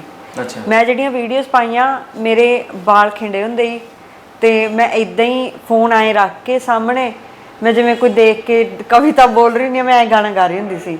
ਪਰ ਲੋਕ ਪਸੰਦ ਕਰ ਰਹੇ ਸੀ, ਉਹ ਪਸੰਦ ਕਰ ਗਏ ਲੋਕ ਹੈ ਨਾ। ਤੇ ਗਾਣੇ ਮੈਂ ਉਦੋਂ ਮੈਂ ਪਾਏ ਵੀ ਨਹੀਂ ਸੀ। ਮੇਰਾ ਕੋਈ ਬ੍ਰਦਰ ਸੀਗਾ ਤੇ ਉਹ ਨਿਊਜ਼ੀਲੈਂਡ ਤੋਂ ਸੀ, ਉਹਨਾਂ ਨੂੰ ਉਹ ਮੈਨੂੰ ਇੱਕ ਦਿਨ ਫੋਨ ਕਰਦੇ ਨੇ ਤੇ ਮੈਂ ਅੱਗੋਂ ਗਾਣਾ ਗਾ ਰਹੀ ਸੀ, ਤੇ ਜਿਵੇਂ ਆਪਾਂ ਨੇ ਮੂੰਹ ਬੋਲਾ ਭਰਾ ਹੈ ਨਾ ਆਪਣਾ, ਐਵੇਂ ਕਹਿੰਦੇ ਤੂੰ ਗਾਉਣੀ ਆ। ਮੈਂ ਕਿਹਾ ਵੀ ਹਾਂ ਮਾੜਾ ਮੋਟਾ ਗਾ ਲੈਂਦੀ ਹਾਂ, ਮੈਂ ਸੀਰੀਅਸ ਜਾਂ ਨਹੀਂ ਲਿਆ। ਕਹਿੰਦੇ ਤੂੰ ਮੈਨੂੰ ਵੀਡੀਓ ਬਣਾ ਕੇ ਭੇਜੀ ਵੀ ਤੇਰੀ ਭਾਬੀ ਨੂੰ ਵੀ ਦਿਖਾਊਂ। ਮੈਂ ਉੱਦਾਂ ਹੀ ਆਏ ਰੱਖੀ, ਮੈਂ ਗਾ ਕੇ, ਮੈਂ ਕਿਹਾ ਚਲ ਤਾਂ ਵੋਕਲ ਹੀ ਦੇਖਣੀ ਆ ਕਿੱਦਾਂ ਦੀ ਆ। ਉਹਨੇ ਜਾ ਕੇ ਕਿਤੇ ਪੇਜ ਤੇ ਪਾਤੀ। ਉਦੋਂ ਪੇਜ ਸੀਗਾ ਪੱਕੇ ਨਿਊਜ਼ੀਲੈਂਡ ਵਾਲੇ, ਇੱਕੋ ਪੇਜ ਵਧੀਆ ਚੱਲ ਰਿਹਾ ਸੀ ਉਸ ਟਾਈਮ। ਫੇਸਬੁੱਕ ਇੰਸਟਾ ਤਾਂ ਬਹੁਤ ਬਾਅਦ ਚ ਆਇਆ ਨਾ, ਉਹ ਬਹੁਤ ਵਾਇਰਲ ਹੋਇਆ, ਮੈਨੂੰ ਨਹੀਂ ਪਤਾ ਕਿਉਂਕਿ ਮੈਂ ਫੇਸਬੁੱਕ ਤੇ ਨਹੀਂ ਸੀ। ਅੱਛਾ। ਤੇ ਉਹ ਤੋਂ ਬਾਅਦ ਮੈਨੂੰ ਕਹਿੰਦੇ ਯਾਰ ਉਹ ਤਾਂ ਹੁਣ ਸੁਣ ਅੱਕ ਗਏ, ਇੱਕ ਹੋਰ ਭੇਜ ਵੀ ਅਸੀਂ ਹੋਰ ਹੁਣ ਉਹ ਸੁਣੀਏ ਘਸਾਈਏ। ਮੈਂ ਕਿਹਾ ਠੀਕ ਆ, ਮੈਂ ਇੱਕ ਹੋਰ ਭੇਜਤਾ। ਉਹ 'ਚ ਮੇਰੇ ਆ ਵਾਲ ਹੁਣ ਤਾਂ ਮੈਨੂੰ ਸਟ੍ਰੇਟ ਕਰਨੇ ਆ ਗਏ, ਉਹ 'ਚ ਮੇਰੇ ਐਂ ਖਰਾਬ ਹੋਏ ਪਏ ਨੇ, ਇੱਥੇ ਮੇਰੇ ਵਾਲ ਇੱਧਰ ਨੂੰ ਨੇ, ਇੱਧਰੋਂ ਇੱਧਰ ਹੈ ਨਾ। ਤੇ ਮੈਂ ਐਂ ਗਾ ਕੇ ਭੇਜਤਾ, ਮੈਂ ਕਿਹਾ ਚੱਲ ਵੀਰੇ ਉਹਨਾਂ ਨੇ ਦੇਖਣਾ, ਘਰ ਦੀ ਗੱਲ ਆ। ਉਹ ਵੀ ਮੇਰਾ ਵਾਇਰਲ ਹੋ ਗਿਆ। ਮੇਰੇ ਘਰਦਿਆਂ ਦਾ ਫੋਨ ਆਉਂਦਾ ਵੀ ਤੇਰੀਆਂ ਵੀਡੀਓਜ਼ ਕੁਛ ਚੱਲ ਰਹੀਆਂ ਨੇ, ਉਹਨਾਂ ਨੂੰ ਤਾਂ ਹੈ ਹੀ ਨਹੀਂ ਸੀ ਕੋਈ ਹੈ ਨਾ ਵੀ ਸਪੋਰਟ ਕਰਦੇ ਸੀਗੇ। ਮੈਂ ਕਿਹੜੀ ਵੀਡੀਓਜ਼? ਕਹਿੰਦੇ ਕਰਦੇ ਭੇਜ ਦਿਆਂ। ਮੈਂ ਕਿਹਾ ਇਹ ਤਾਂ ਮੈਂ ਅੱਗੇ ਭੇਜੀ ਸੀ ਵੀਰੇ ਨੂੰ, ਮੈਂ ਪਹਿਲਾਂ ਉਹਨੂੰ ਫੋਨ ਲਾਇਆ, ਮੈਂ ਕਿਹਾ ਤੁਸੀਂ ਕੀ ਕੀਤਾ ਵੀਡੀਓਜ਼? ਕਹਿੰਦੇ ਅਸੀਂ ਪਾਤੀਆਂ। ਕਹਿੰਦੇ ਤੈਨੂੰ ਪ੍ਰੋਬਲਮ ਸੀ ਕੋਈ? ਤੇ ਮੈਂ ਕਿਹਾ ਨਹੀਂ ਕੋਈ ਚੱਕਰ ਨਹੀਂ, ਮੈਂ ਕਿਹਾ ਮੈਂ ਛੋਟੀ ਹੁੰਦੀ ਤੋਂ ਗਾ ਰਹੀ ਹਾਂ ਨਾ। ਉਦੋਂ ਏਦਾਂ ਹੀ ਚੱਲ ਗਈ ਮੈਂ, ਨਾ ਕੋਈ ਮਿਊਜ਼ਿਕ, ਨਾ ਕੋਈ ਯੂਟਿਊਬ, ਨਾ ਕੋਈ ਪ੍ਰਮੋਸ਼ਨ, ਕੁਛ ਵੀ ਨਹੀਂ। ਤੇ ਉਸ ਤੋਂ ਬਾਅਦ ਉਹ ਚੱਲਦੀਆਂ ਗਈਆਂ, ਫਿਰ ਮੈਂ ਉਹ ਫੈਮਿਲੀ 'ਚ ਗਈ। ਤੇ ਅਸੀਂ ਬਹੁਤ ਪੁਰਾਣੇ ਜਾਣਦੇ ਸੀ ਜਦੋਂ ਮੇਰਾ ਬਰਥ ਹੋਇਆ। ਤੇ ਮੈਂ ਕਿਉਂਕਿ ਮੈਂ ਬ੍ਰਿਸਬੇਨ ਕੱਲੀ ਸੀ, ਉਹਨਾਂ ਨੇ ਉੱਥੇ ਰੱਖਿਆ ਆਪਣੇ ਕੋਲੇ ਵੀ ਚੱਲ ਇੱਕ ਫੈਮਿਲੀ ਆ, ਮੈਨੂੰ ਵੀ ਸੀ ਵੀ ਫੈਮਿਲੀ 'ਚ ਮੈਂ ਚਲੀ ਜਾਂਦੀ ਹਾਂ, ਇੱਥੇ ਕੱਲੀ ਰਹਿੰਦੀ ਹਾਂ ਵੀ ਉੱਥੇ ਇਕੱਠੇ ਰਹੀ ਜਾਵਾਂਗੇ। ਹਾਂਜੀ। ਤੇ ਮੈਂ ਉਦੋਂ ਉਹਨਾਂ ਕੋਲ ਗਈ, ਉਹਨਾਂ ਨੇ ਮੇਰੀਆਂ ਵੀਡੀਓ ਜਿਵੇਂ ਕੈਮਰੇ ਤੇ ਬਣਾ ਕੇ ਪਾਉਣੀਆਂ ਵੀ ਕੁਆਲਿਟੀ ਸੋਹਣੀ ਆਵੇ, ਉਹ ਇੱਕ ਸਿਲਸਿਲਾ ਚੱਲ ਪਿਆ ਉਸੇ ਪੇਜ ਦੇ ਲਈ ਨਹੀਂ ਜਿਹੜਾ ਚੱਲ ਰਿਹਾ। ਫਿਰ ਇਹਨਾਂ ਨੇ ਫਿਰ ਆਪਾਂ ਹੋਰ ਬਣਾ ਲਿਆ ਸੀ ਆਪਣਾ। ਪਹਿਲਾਂ ਤਾਂ ਲੋਕਾਂ ਨੂੰ ਪਤਾ ਹੀ ਨਹੀਂ ਸੀ ਮੈਂ ਕੌਣ ਆ। ਕੋਈ ਕਹਿੰਦਾ ਸੀ ਪਾਕਿਸਤਾਨ ਤੋਂ ਆ ਵੀ ਜਿੱਦਾਂ ਦੀ ਦਿਖ ਰਹੀ ਆ ਹਨਾ, ਕਿਸੇ ਨੇ ਕਹਿਣਾ ਵੀ ਨਹੀਂ ਇਹ ਇਟਲੀ ਹੋਣੀ ਆ, ਕੁਛ ਨਹੀਂ ਪਤਾ ਨਾਮ ਕੀ ਆ, ਕੁਛ ਨਹੀਂ। ਨਾਮ ਰੱਖਿਆ ਗਿਆ, ਉਹ ਤੇ ਵੀਡੀਓਜ਼ ਆਉਣੀਆਂ ਸ਼ੁਰੂ ਹੋਈਆਂ, ਪਤਾ ਲੱਗਿਆ ਵੀ ਮੈਂ ਆਸਟ੍ਰੇਲੀਆ ਤੋਂ ਆ ਨਾ। ਤੇ ਚਲੋ ਚੱਲਦਾ ਰਿਹਾ ਸਾਡਾ। ਫਿਰ ਪਹਿਲਾ ਗਾਣਾ ਆਉਂਦਾ ਜਦੋਂ, ਮੈਨੂੰ ਰਾਈਟਸ ਕਹਿ ਕੇ ਗਾਣੇ ਦੇ ਸਾਈਨ ਕਰਾਏ ਜਾਂਦੇ ਨੇ। ਮੇਰੀ ਗਲਤੀ ਆ, ਮੈਂ ਪੇਪਰ ਨਹੀਂ ਪੜ੍ਹੇ। ਤੇ ਮੈਨੂੰ ਹੁਣ ਵੀ ਜਦੋਂ ਕਈ ਇੰਟਰਵਿਊਜ਼ ਹੁੰਦੀਆਂ ਨੇ ਜਾਂ ਕਈ ਲੋਕਾਂ ਨੇ ਵੀ ਉਦੋਂ ਬਹੁਤ ਬੋਲੇ ਹਨਾ, ਕਹਿੰਦੇ ਵੀ ਤੂੰ ਆਸਟ੍ਰੇਲੀਆ ਵਰਗੇ ਉਹਦੇ 'ਚ ਰਹਿ ਕੇ ਸਿਡਨੀ ਸੀਗੀ, ਤੂੰ ਅਨਪੜ੍ਹ ਸੀ, ਐਦਾਂ ਹੀ ਸਾਈਨ ਕਰਤੇ। ਪਰ ਇੱਕ ਟਰਸਟ ਜਿਹੜਾ ਹੁੰਦਾ ਨਾ, ਉਹ ਬਹੁਤ ਕੁਝ ਕਰਾ ਦਿੰਦਾ। ਉਹ ਮੈਂ ਹੁਣ 2-2.5 ਮਿਲਾ 3-2.5 ਸਾਲ ਰਹੇ ਹੋਣੇ ਅਸੀਂ ਇਕੱਠੇ। ਮਹੀਨਾ ਰਹਿ ਜੇ ਨਾ ਆਪਣੇ ਘਰੇ ਕੋਈ ਬੰਦਾ, ਉਹ 'ਚ ਕਿੰਨਾ ਪਿਆਰ ਪੈ ਜਾਂਦਾ ਹਨਾ। ਤੇ ਮੈਨੂੰ ਸੀਗਾ ਵੀ ਨਹੀਂ ਕੋਈ ਚੱਕਰ ਨਹੀਂ, ਗਾਣਾ ਸ਼ੂਟ ਉੱਥੇ ਹੀ ਹੋਇਆ ਸੀ। ਤੇ ਮੈਂ ਐਂ ਕਹਿੰਦੇ ਆਪਾਂ ਕਿਸੇ ਉਹਨੂੰ ਦੇਣੇ ਆ ਚੈਨਲ ਨੂੰ, ਫਟਾਫਟ ਸਾਈਨ ਕਰ ਦੇ। ਤੇ ਮੈਂ ਕਿਹਾ ਬਈ ਲੈ ਤੁਹਾਨੂੰ ਜ਼ੁਬਾਨ ਕਾਫੀ ਆ। ਮੈਂ ਅੱਗੋਂ ਮੈਂ ਕਿਹਾ ਵੀ ਐਂ ਕੀ ਹੁੰਦਾ, ਕਹਿੰਦੇ ਰਾਜੇ ਪੇਪਰ ਵਰਕ ਹੁੰਦਾ ਵੀ ਇਹ ਕਰਨਾ ਜ਼ਰੂਰੀ ਆ। ਮੈਂ ਕਿਹਾ ਚੰਗਾ ਦੋ ਫਟਾਫਟ। ਮੈਂ ਐਂ ਸਾਈਨ ਮਾਰ ਕੇ ਚੱਕਤਾ। ਜਦੋਂ 15 'ਚ ਮੇਰੇ ਬ੍ਰਦਰ ਦੀ ਡੈਥ ਹੋਈ ਆ ਅਕਤੂਬਰ 'ਚ, ਤੇ ਸਾਡਾ ਟੀਜ਼ਰ ਆਇਆ ਸੀ ਉਦੋਂ ਸਾਹ ਵਰਗੇ ਦਾ, ਤੇ ਗਾਣਾ ਆਉਣਾ ਸੀ। ਅਸੀਂ ਉਹਦੀ ਪਾਰਟੀ ਤੇ ਚੱਲੇ ਸੀ, ਬੀਚ ਪਾਰਟੀ ਤੇ, ਵੀ ਇਹ ਸਾਰੇ ਗੈਟ ਟੂਗੈਦਰ ਸੀਗਾ ਵੀ ਪਹਿਲਾ ਗਾਣਾ ਅਫੀਸ਼ੀਅਲੀ ਆ ਰਿਹਾ ਸਲੀਨਾ ਦਾ। ਤੇ ਮੈਨੂੰ ਘਰੋਂ ਫੋਨ ਆਉਂਦਾ ਸਵੇਰੇ 7 ਵਜੇ। ਤੇ ਮੈਂ ਕਿਹਾ ਵੀ ਜਦੋਂ ਫੋਨ ਵੱਜਦਾ ਆਪਾਂ ਨੂੰ ਵਾਈਬ ਆ ਜਾਂਦੀ ਆ। ਮੈਂ ਕਿਹਾ ਵੀ ਨਹੀਂ, ਵੀ ਉਹਨੂੰ ਹਫਤਾ ਹੋ ਗਿਆ ਬਿਮਾਰ ਸੀ। ਮੈਂ ਕਿਹਾ ਹਾਂਜੀ, ਉਹ ਸਪੈਸ਼ਲ ਚਾਈਲਡ ਸੀਗਾ। ਅੱਛਾ। ਤੇ ਉਹ ਸਾਨੂੰ ਪਤਾ ਵੀ ਸੀ ਵੀ ਉਹਦੀ 15 ਤੱਕ ਹੋਊਗੀ, ਸਾਨੂੰ ਪੀਜੀਆਈ ਤੋਂ ਦੱਸਤਾ ਸੀ ਹਨਾ। ਤੇ ਉਸ ਦਿਨ ਫਿਰ ਉਹ ਜਦੋਂ ਉਹਦੀ ਡੈਥ ਹੋਈ ਆ, ਉਹ ਤੋਂ ਬਾਅਦ ਸਾਰਾ ਹੀ ਮੇਰਾ ਸਾਰਾ ਹਿੱਲ ਗਿਆ ਕਿ ਮੈਂ ਤਾਂ ਆ ਨਹੀਂ ਸਕੀ। ਮੈਂ ਵੀਡੀਓਜ਼ ਫੋਟੋਜ਼ ਦੇਖ ਰਹੀ ਹਾਂ ਨਾ ਜੋ ਹੋ ਰਿਹਾ, ਤੇ ਉਹ ਚੀਜ਼ ਦਿਮਾਗ 'ਚ ਐਸੀ ਬੈਠੀ, ਮੈਂ ਸਾਰਾ ਕੁਝ ਛੱਡ ਕੇ ਆ ਗਈ। ਜਿਵੇਂ ਮੈਨੂੰ ਲੱਗਦਾ ਅਕਤੂਬਰ 'ਚ ਹੋਈ, ਮੈਂ ਦਸੰਬਰ ਦੇ ਵਿੱਚ ਇੱਥੇ ਆ ਗਈ ਸੀਗੀ। ਤੇ ਉਹ ਤੋਂ ਮੇਰੇ ਘਰਦਿਆਂ ਨੇ ਕਿਹਾ ਵੀ ਤੂੰ ਨਾ ਆ, ਵੀ ਅਸੀਂ ਕੀ ਕਹਾਂਗੇ। ਜੋ ਰਿਸ਼ਤੇਦਾਰ ਗਲੀ ਵਾਲੇ ਸਵਾਲ ਕਰਦੇ ਹੁੰਦੇ ਨੇ ਨਾ, ਕਹਿੰਦੇ ਤੂੰ ਇੱਥੇ ਕੋਈ ਕੰਮ ਲੱਭ ਲੈ, ਜਾਂ ਜੇ ਤੇਰੀ ਨਹੀਂ ਇਹਨਾਂ ਨਾਲ ਬਣ ਰਹੀ, ਸਾਡਾ ਆਪਸੀ ਵੀ ਨਹੀਂ ਸੀ ਸਹੀ ਉਦੋਂ, ਤਾਂ ਕਹਿੰਦੇ ਤੂੰ ਇਹਨਾਂ ਤੋਂ ਅੱਡ ਹੋ ਜਾ। ਕੰਟਰੈਕਟ ਦੇ ਦੌਰਾਨ ਹੀ, ਮਤਲਬ ਕੰਟਰੈਕਟ ਤਾਂ ਪਤਾ ਹੀ ਨਹੀਂ ਉਦੋਂ ਵੀ ਹੈਗਾ ਕੋਈ, ਇੱਕ ਫੈਮਿਲੀ ਆ ਬਸ ਹਨਾ। ਕਹਿੰਦੇ ਉਹ ਕਿਉਂਕਿ ਮੰਮਾ ਹੋਣਾ ਦੀ ਨੋਨ ਸੀਗੇ, ਮੰਮਾ ਪਾਪਾ ਦੇ, ਤੇ ਕਹਿੰਦੇ ਤੂੰ ਫਿਰ ਅੱਡ ਹੋ ਜਾ, ਨਹੀਂ ਸੈੱਟ ਬਹਿੰਦਾ ਜੇ। ਮੈਂ ਕਿਹਾ ਨਹੀਂ, ਮੈਂ ਤਾਂ ਬਸ ਨਾ ਇੰਡੀਆ ਹੀ ਆਉਣਾ। ਮੈਂ ਧੱਕਾ ਕਰਕੇ ਇੰਡੀਆ ਚਲੀ ਗਈ, ਤੇ ਮੇਰੇ ਵੀਜ਼ਾ ਪਿਆ ਸੀ 9 ਮਹੀਨੇ ਦਾ। ਅੱਛਾ। ਛੱਡ ਕੇ ਆ ਗਈ, ਘਰੇ ਆ ਗਈ, ਰਹਿਣ ਲੱਗ ਗਈ। ਤੇ ਇਹਨਾਂ ਨਾਲ ਮੇਰੀ ਜ਼ਿਆਦਾ ਵਿਗੜ ਗਈ। ਫਿਰ ਇਹ ਮੈਂ ਜਦੋਂ ਕੰਮ ਕਰਨ ਲੱਗੀ ਦੁਬਾਰਾ, ਮੈਂ ਕਿਹਾ ਵੀ ਹੁਣ ਤਾਂ ਗੈਪ ਪੈ ਗਿਆ ਮੇਰਾ, ਵੀ ਮੈਂ ਆਪੇ ਗਾਣਾ ਕਰ ਲੈਂਦੀ ਹਾਂ ਕੋਈ ਹਨਾ, ਵੀ ਕਿਸੇ ਨਾਲ ਗੱਲ ਕਰ ਲਾਂਗੇ ਹੋ ਜਾਊ। ਕਹਿੰਦੇ ਤੂੰ ਕਰ ਨਹੀਂ ਸਕਦੀ। ਮੈਂ ਕਿਹਾ ਵੀ ਉਹ ਕਿਉਂ? ਉਹ ਸ਼ੂਟ ਕਰਕੇ ਰੱਖਿਆ ਹੋਇਆ ਸੀ ਤੇ ਉਹ ਕਰ ਨਹੀਂ ਸੀ ਰਹੇ। ਮੈਂ ਕਿਹਾ ਵੀ ਉਹ ਤੁਸੀਂ ਕਰ ਵੀ ਨਹੀਂ ਰਹੇ, ਫਿਰ ਮੈਨੂੰ ਹੋਰ ਕਰ ਲੈਣ ਦਿਓ ਹਨਾ। ਕਹਿੰਦੇ ਤੂੰ ਸਾਡੇ ਕੋਲ ਸਾਈਨ ਆ। ਤੇ ਮੈਂ ਕਿਹਾ ਵੀ ਮੈਂ ਤਾਂ ਕਦੇ ਹੋਈ ਹੋ ਨਹੀਂ, ਵੀ ਆਪਾਂ ਕਿਹੜੇ ਕਿਤੇ ਗਏ ਆ ਸਾਈਨ ਕਰਨ ਜਾਂ ਕੁਛ ਇੱਦਾਂ ਦਾ ਹੋਇਆ ਵੀ ਨਾ, ਮੈਂ ਪੇਪਰ ਪੜ੍ਹੇ ਨੇ ਕਦੇ। ਤੇ ਕਹਿੰਦੇ ਕੋਈ ਨਹੀਂ, ਤੈਨੂੰ ਲੱਗ ਜੂ ਪਤਾ। ਉਹਨਾਂ ਨੇ ਫਿਰ ਕੋਈ ਐਗਰੀਮੈਂਟ ਦਾ ਕੇਸ ਕਰਿਆ ਸੀ, ਉਹ ਸਾਡਾ ਇੰਨੇ ਸਾਲ ਕੰਟੀਨਿਊ ਰਿਹਾ। ਓਕੇ, ਮਤਲਬ ਤੁਸੀਂ ਉਸ ਨੂੰ ਬ੍ਰੀਚ ਕਰਨ ਲਈ ਕੁਝ ਨਹੀਂ ਕੀਤਾ, ਉਹਨਾਂ ਵੱਲੋਂ ਹੀ ਜਿਹੜਾ ਫਿਰ ਕੀਤਾ ਗਿਆ ਕਿ ਤੁਸੀਂ ਬ੍ਰੀਚ ਕਰ ਦਿੱਤਾ। ਮੈਂ ਕਰਤਾ ਕਿਉਂਕਿ ਮੈਨੂੰ ਨਹੀਂ ਪਤਾ ਸੀ ਹਨਾ ਵੀ ਮੇਰੀਆਂ ਕੋਈ ਗਲਤੀਆਂ ਹੋਣੀਆਂ, ਜਾਂ ਉਹਨਾਂ ਨੂੰ ਪਤਾ ਸੀ। ਐਂਡ ਦੇ ਵਰ ਲਾਈਕ ਕਿ ਤੂੰ ਰੋਟੀ ਵੀ ਨਹੀਂ ਖਾ ਸਕਦੀ ਸਾਡੇ ਤੋਂ ਬਿਨਾਂ ਪੁੱਛੇ। ਉਹ ਐਗਰੀਮੈਂਟ 'ਚ ਸੀਗਾ ਵੀ ਮੇਜਰ ਤੇ ਮਾਈਨਰ ਡਿਸੀਜਨਸ ਸਲੀਨਾ ਦੇ ਸਾਡੇ ਕੋਲ ਨੇ। ਅੱਛਾ। ਹੁਣ ਮੇਜਰ ਮਾਈਨਰ 'ਚ ਤੁਸੀਂ ਲਾ ਲਓ, ਸਾਰਾ ਕੁਝ ਹੀ ਆ ਗਿਆ। ਤੇ ਉਹ ਫਿਰ ਸਾਡਾ ਮਤਲਬ ਸਟਾਰਟਿੰਗ ਦੇ ਟਾਈਮ 'ਚ ਹੀ ਹੋ ਗਿਆ ਸੀ ਜਦੋਂ ਮਤਲਬ ਇਹ 15 ਵਰਗਾ ਆਇਆ। ਹਾਂ, ਉਦੋਂ ਤੋਂ 16 ਤੋਂ ਲੈ ਕੇ ਫਿਰ ਸਾਡਾ ਹੁਣ 22 ਤੱਕ ਉਹ ਐਗਰੀਮੈਂਟ ਹੀ ਚੱਲਦਾ ਰਿਹਾ। ਅੱਛਾ, ਉਹ ਜਿਹੜਾ ਐਗਰੀਮੈਂਟ ਦੇ ਪਿੱਛੇ ਡਿਸਪਿਊਟ ਹੋਇਆ, ਜਿਹੜਾ ਕੋਰਟ 'ਚ ਵੀ ਗਿਆ, ਜਿਵੇਂ ਉਹਨਾਂ ਨੇ ਪਾਇਆ ਜਾਂ ਕੁਝ ਵੀ, ਤਾਂ ਉਹ ਉਦੋਂ ਕੈਂਸਲ ਨਹੀਂ ਹੋਇਆ, ਮਤਲਬ ਕੋਰਟ ਦੇ ਵਿੱਚ ਕੋਈ ਫੈਸਲਾ ਹੋ ਗਿਆ? ਕਿਉਂਕਿ ਲੋਅਰ ਕੋਰਟ 'ਚ ਜਿਵੇਂ ਸੀਗਾ ਉਹ ਚੱਲਦਾ ਰਿਹਾ, ਉਹਦਾ ਲੋਕਡਾਊਨ ਤੋਂ ਪਹਿਲਾਂ ਫੈਸਲਾ ਆਇਆ। ਉਹ ਕੀ ਆਇਆ ਵੀ ਜਿਹੜੇ 2 ਸਾਲ ਰਹਿ ਗਏ ਕੁੜੀ ਦੇ, ਉਹ ਉਹਨਾਂ ਨਾਲ ਕੰਮ ਕਰੂ, ਕਹਾਂ ਲੋਕਡਾਊਨ ਹੋ ਗਿਆ। ਅੱਛਾ। ਤੇ ਫਿਰ ਮੈਂ ਉਹ 2 ਸਾਲਾਂ 'ਚ ਪਰ ਮੈਂ ਉਹਨਾਂ ਨੂੰ ਗਾਣੇ ਬਣਾ ਕੇ ਭੇਜੇ। ਉਹ ਕਹਿੰਦੇ ਸੀ ਆਪਾਂ ਨਵਾਂ ਐਗਰੀਮੈਂਟ ਕਰ ਲੈਂਦੇ ਹਾਂ, ਜਾਂ ਸ਼ਾਇਦ ਮੈਂ ਕਿਹਾ ਸੀ, ਮੇਰੇ ਹੁਣ ਪ੍ਰੋਪਰ ਯਾਦ ਨਹੀਂ ਹੈ ਨਾ। ਤੇ ਅਸੀਂ ਉਹ ਐਗਰੀਮੈਂਟ ਜਦੋਂ ਕਰਨ ਲੱਗਿਆ, ਸਾਡਾ ਉਹ ਪੂਰ ਨਹੀਂ ਚੜਿਆ। ਕੁਝ ਉਹਨਾਂ ਨੂੰ ਪਸੰਦ ਨਹੀਂ ਆਈਆਂ ਸ਼ਰਤਾਂ, ਕੁਝ ਕੁ ਮੈਨੂੰ ਨਹੀਂ ਸੀ। ਉਹ 2 ਸਾਲ ਫੇਰ ਆਈ ਲੰਘ ਗਏ ਹੁਣ 2 ਸਾਲ ਫੇਰ। ਤੇ ਹੁਣ ਤਾਂ ਮਾਰਚ ਦੇ ਵਿੱਚ ਫਿਰ ਉਹ ਐਗਰੀਮੈਂਟ ਖਤਮ ਹੀ ਹੋ ਗਿਆ। ਪਰ ਉਹ ਟਾਈਮ ਸਾਰਾ ਜਿਹੜਾ ਸੀ ਉੱਥੇ ਲੰਘ ਗਿਆ। ਉਹੀ ਵੀ ਤੁਸੀਂ ਸ਼ੁਰੂ 'ਚ ਗੱਲ ਕੀਤੀ ਸੀ ਨਾ ਵੀ ਨੁਕਸਾਨ ਤਾਂ ਕਲਾ ਦਾ ਹੋਇਆ, ਉਹ ਮੈਨੂੰ ਘਰੇ ਰਹਿਣਾ ਪਿਆ। ਰਾਈਟ। ਸੋ ਉਹ ਜਿਹੜਾ ਟਾਈਮ ਹੁੰਦਾ ਨਾ ਜਦੋਂ ਤੁਹਾਨੂੰ ਲੋਕ ਪਸੰਦ ਕਰ ਰਹੇ ਨੇ, ਹੁਣ ਜਿਵੇਂ ਅਸੀਂ 2014 ਦੀ 15 ਦੀ ਗੱਲ ਕਰ ਰਹੇ ਹਾਂ, ਉਸ ਟਾਈਮ ਦੇ ਵਿੱਚ ਹਰ ਕੋਈ ਸਲੀਨਾ ਸ਼ੈਲੀ ਨੂੰ ਦੇਖਣਾ ਪਸੰਦ ਕਰਦਾ ਸੀ, ਵੀ ਚਾਹੁੰਦਾ ਸੀ, ਪਸੰਦ ਕਰਦੇ ਤਾਂ ਹੁਣ ਵੀ ਨੇ, ਪਰ ਉਦੋਂ ਵੇਟ ਸੀਗੀ ਸਭ ਨੂੰ ਕਿ ਕੁਛ ਆਏਗਾ। ਔਰ ਸਾਹਾਂ ਵਰਗਾ ਜਦੋਂ ਗੀਤ ਚੱਲ ਗਿਆ, ਲੋਕਾਂ ਨੂੰ ਪਸੰਦ ਆ ਗਿਆ, ਤਾਂ ਉਹਨਾਂ ਨੂੰ ਬੜੀ ਉਡੀਕ ਹੋ ਗਈ ਕਿ ਹੁਣ ਨੈਕਸਟ ਆਏਗਾ, ਫਿਰ ਨੈਕਸਟ ਆਏਗਾ। ਸੋ ਉਹ ਚੀਜ਼ ਇੱਕ ਤਰ੍ਹਾਂ ਬ੍ਰੇਕ ਹੋ ਗਈ ਸਮਹਾਉ। ਪਰ ਉਹਨਾਂ ਨੇ ਇੱਕ ਵੀਡੀਓ ਮੈਂ ਦੇਖਿਆ ਸੀਗਾ, ਉਹਨਾਂ ਨੇ ਕਿਉਂਕਿ ਉਸ ਦੌਰ ਦੇ ਵਿੱਚ ਉਹਨਾਂ ਤੋਂ ਵੀ ਕਾਫੀ ਸਵਾਲ ਹੋਏ ਹੋਣਗੇ। 2018 ਦਾ ਤਕਰੀਬਨ ਉਹਨਾਂ ਨੇ ਇਹ ਉਦੋਂ ਲਾਈਵ ਹੋ ਕੇ ਤੇ ਸਾਰਿਆਂ ਨਾਲ ਸ਼ੇਅਰ ਕੀਤਾ ਸੀ ਕਿ ਤੁਹਾਡੇ ਵੱਲੋਂ ਉਹਨਾਂ ਦੇ ਉੱਤੇ ਇਹ ਵੀ ਇਲਜ਼ਾਮ ਨੇ ਕਿ ਤੁਹਾਡੇ ਨਾਲ ਮਾਰਕੁੱਟ ਕੀਤੀ ਜਾਂਦੀ ਹੈ ਜਾਂ ਕੁਝ ਹੈ। ਮੈਂ ਤੁਹਾਨੂੰ ਦੱਸਿਆ ਸੀ ਨਾ ਹੁਣੇ ਵੀ, ਉਸ ਦੇ ਲਈ ਉਹਨਾਂ ਨੇ ਇਹ ਵੀ ਚੀਜ਼ ਦਾ ਜ਼ਿਕਰ ਕੀਤਾ ਸੀ ਕਿ ਫਿਰ ਇੱਥੇ ਤੇ ਇੰਨੀ ਸਿਕਿਉਰਿਟੀ ਹੁੰਦੀ ਸੀ, ਬੱਚੇ ਨੂੰ ਵੀ ਨਹੀਂ ਆਪਣੇ ਤੁਸੀਂ ਮਾਰ ਸਕਦੇ ਤੇ ਤੁਸੀਂ ਸਿੱਧਾ ਪੁਲਿਸ ਨੂੰ ਕਾਲ ਕਰ ਸਕਦੇ ਹੋ ਉੱਥੇ, ਤੇ ਤੁਹਾਨੂੰ ਥਾਣੇ ਕਿਉਂ ਜਾਣਾ ਪਿਆ। ਸੋ ਇਹ ਵਿਚਲੀਆਂ ਕੀ ਰਹੀਆਂ ਇਹ ਗੱਲਾਂ। ਮੈਂ ਜਿਵੇਂ ਤੁਹਾਨੂੰ ਦੱਸਿਆ ਨਾ ਵੀ ਸਾਡੀ ਆਪਸੀ ਨਹੀਂ ਸੀ ਹੋ ਰਿਹਾ ਸੈਟਿੰਗ, ਹੈ ਨਾ, ਤੇ ਉਹਨਾਂ ਦੀ ਵਾਈਫ ਨੇ ਹੱਥ ਚੱਕਿਆ ਸੀ ਮੇਰੇ ਤੇ ਖੁਦ ਉਹਨਾਂ ਨੇ ਰੋਕਿਆ ਵੀ, ਉਹਨਾਂ ਦੇ ਵੀ ਵਿੱਚ ਹੀ ਜਦੋਂ ਹੁਣ ਇੱਕ ਚੱਲ ਰਹੀ ਆ, ਹੈ ਨਾ, ਤੇ ਮੈਂ ਉਸ ਦਿਨ ਭੱਜੀ ਜ਼ਰੂਰ ਸੀ, ਮੈਂ ਉਹਦੇ ਪੁਲਿਸ ਸਟੇਸ਼ਨ ਦੇ ਬਾਹਰ ਖੜੀ ਸੀ, ਪਰ ਇਹਨਾਂ ਨੇ ਆ ਕੇ ਉੱਥੇ ਖੁਦ ਇਹਨਾਂ ਨੇ ਤੇ ਇਹਨਾਂ ਦੇ ਫਰੈਂਡਸ ਨੇ ਆ ਕੇ ਉਹੀ ਵੀ ਇਮੋਸ਼ਨਲੀ ਬਲੈਕਮੇਲ ਕੀਤਾ, ਜਾਂ ਉਹ ਸਾਰਾ ਕ੍ਰੀਏਟ ਕਰਕੇ ਵੀ ਨਹੀਂ ਤੇਰੀ ਮੇਰੀ ਉੱਥੇ ਐਡਮਿਸ਼ਨ ਨਹੀਂ ਸੀ, 2 ਮਹੀਨੇ ਵਿੱਚ ਗੈਪ ਪੈ ਗਿਆ ਸੀਗਾ ਜਦੋਂ ਬ੍ਰਦਰ ਦੀ ਡੈਥ ਹੋਈ ਆ। ਜਦੋਂ ਐਡਮਿਸ਼ਨ ਨਹੀਂ ਹੋ ਰਹੀ ਸੀ ਫੇਰ ਹੀ ਮੈਂ ਉੱਥੋਂ ਛੱਡ ਕੇ ਗਈ ਸੀ, ਤੇ ਉਹ ਇਹਨਾਂ ਨੇ ਮੈਨੂੰ ਉਹ ਚੀਜ਼ ਡਰਾਈ ਵੀ ਤੇਰੀ ਐਡਮਿਸ਼ਨ ਨਹੀਂ ਹੈਗੀ, ਇਹ ਤੈਨੂੰ ਇੱਥੋਂ ਡਿਪੋਰਟ ਕਰ ਦੇਣਗੇ ਜੇ ਤੂੰ ਅੱਜ ਪੁਲਿਸ ਸਟੇਸ਼ਨ 'ਚ ਕਹਿਤਾ ਵੀ ਇਹਨਾਂ ਨੇ ਮੈਨੂੰ ਕੁੱਟਿਆ, ਅੱਛਾ, ਵੀ ਤੂੰ ਵੀ ਫਸੇਂਗੀ। ਤੇ ਉਹ ਮੈਂ ਡਰਦੀ ਮਾਰੀ ਉੱਥੋਂ ਵਾਪਸ ਆ ਗਈ।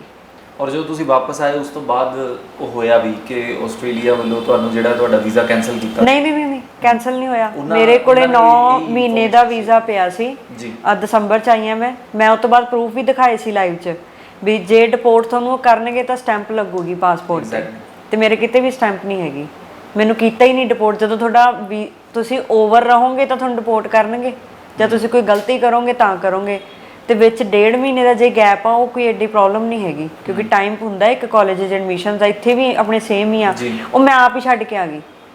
ਪਰ ਤੁਸੀਂ ਕੰਪਲੀਟ ਨਹੀਂ ਕੀਤੀ ਸੀ ਸਟੱਡੀ? ਮੈਂ 26 ਵਿੱਚ ਹੀ ਛੱਡਿਆ ਜਦੋਂ ਆਪਾਂ 9 ਮਹੀਨੇ ਦਾ ਲਾ ਲਓ ਵੀ 16 ਅਗਸਤ 2016 ਤੱਕ ਦਾ ਵੀਜ਼ਾ ਸੀਗਾ, ਤੇ ਮੈਂ ਤਾਂ 15 'ਚ ਹੀ ਵਾਪਸ ਆ ਗਈ। ਪਰ ਇਦਾਂ ਕਿਉਂ ਸਹੀ ਨਾ ਤੁਹਾਡੇ ਬਾਰੇ ਇਹ ਰੋਂਗ ਇਨਫੋਰਮੇਸ਼ਨਸ ਦੇਣਾ ਜਾਂ ਲੋਕਾਂ ਨੂੰ ਇਸ ਤਰੀਕੇ ਨਾਲ ਦੱਸਣਾ?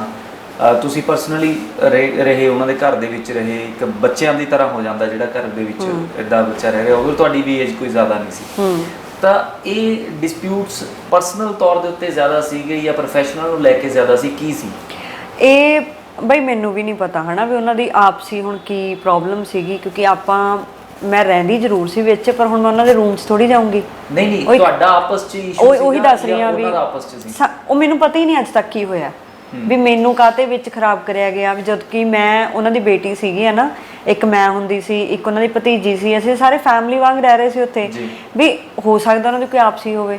ਮੈਂ ਨਹੀਂ ਮੈਨੂੰ ਪਤਾ ਹੀ ਨਹੀਂ, ਆਈਡੀਆ ਹੀ ਨਹੀਂ, ਹੈ ਨਾ, ਵੀ ਸਾਡੇ ਸਾਹਮਣੇ ਕਦੇ ਉਦਾਂ ਦੀ ਚੀਜ਼ ਹੀ ਨਹੀਂ ਹੋਈ ਜਦੋਂ, ਵੀ ਫਿਰ ਮੇਰਾ ਟਾਈਮ ਕਿਉਂ ਖਰਾਬ ਕੀਤਾ? ਉਹ ਜਵਾਬ ਹਲੇ ਮੈਂ ਤਾਂ ਆਪ ਜਦੋਂ ਸਾਡੀ ਵਿੱਚ ਦੀ 1-2 ਵਾਰ ਗੱਲ ਹੋਈ ਆ, ਮੈਂ ਉਹਨਾਂ ਨੂੰ ਪੁੱਛਿਆ ਵੀ ਸੀ, ਮੈਂ ਕਿਹਾ ਵੀ ਕਿਉਂ? ਕਹਿੰਦੇ ਛੱਡੋ ਹੁਣ ਤਾਂ ਪੁਰਾਣੀਆਂ ਗੱਲਾਂ ਨੇ, ਹੁਣ ਇਹ ਹੈ ਤਾਂ ਮੇਰਾ ਵੀ ਪਾਸਟ ਆ, ਪਰ ਇਹ ਪਾਸਟ ਮੇਰੇ ਨਾਲ ਹੀ ਰਹਿਣਾ, ਪ੍ਰੈਜ਼ੈਂਟ 'ਚ ਵੀ ਫਿਊਚਰ 'ਚ ਵੀ। ਔਰ ਤੁਹਾਨੂੰ ਹਮੇਸ਼ਾ ਇਸ ਚੀਜ਼ ਦੇ ਉੱਤੇ ਦੁੱਖ ਹੁੰਦਾ ਰਹੇਗਾ ਕਿ ਮੇਰੀ ਜ਼ਿੰਦਗੀ ਦੇ ਉਹ 6-7 ਸਾਲ ਜਿਹੜੇ ਨੇ ਉਹ ਤੁਸੀਂ ਇਦਾਂ ਹੀ ਚਲੇ ਗਏ, ਵੇਸਟ ਹੋ ਗਏ, ਮਤਲਬ ਇਦਾਂ ਹੀ ਇਟ ਇਜ਼ ਲਾਈਕ ਕਿ ਤੁਹਾਡੀ ਲਾਈਫ 'ਚ ਹੈ ਹੀ ਨਹੀਂ ਹੁਣ ਨਾ। ਮੇਰਾ ਜਿਹੜੇ ਟਾਈਮ ਨਾ ਤੁਸੀਂ 18, 19, 20, 21 ਕਾਲਜਸ ਯੂਨੀਵਰਸਿਟੀ ਜਾਂਦੇ ਹੋ, ਮੈਨੂੰ ਬੜਾ ਗਿਲਟ ਰਹਿੰਦਾ ਵੀ ਜੇ ਮੈਂ ਬਾਹਰ ਨਾ ਜਾਂਦੀ ਤਾਂ ਸ਼ਾਇਦ ਮੈਂ ਇੱਥੇ ਸਟੇਟ ਕੀ ਨੈਸ਼ਨਲ ਕੀ, ਹੈ ਨਾ, ਯੂਨੀਵਰਸਿਟੀ ਲੈਵਲਸ 'ਤੇ ਮੈਂ ਸਿੰਗਿੰਗ 'ਚ ਜਿੱਤ ਸਕਦੀ ਸੀ।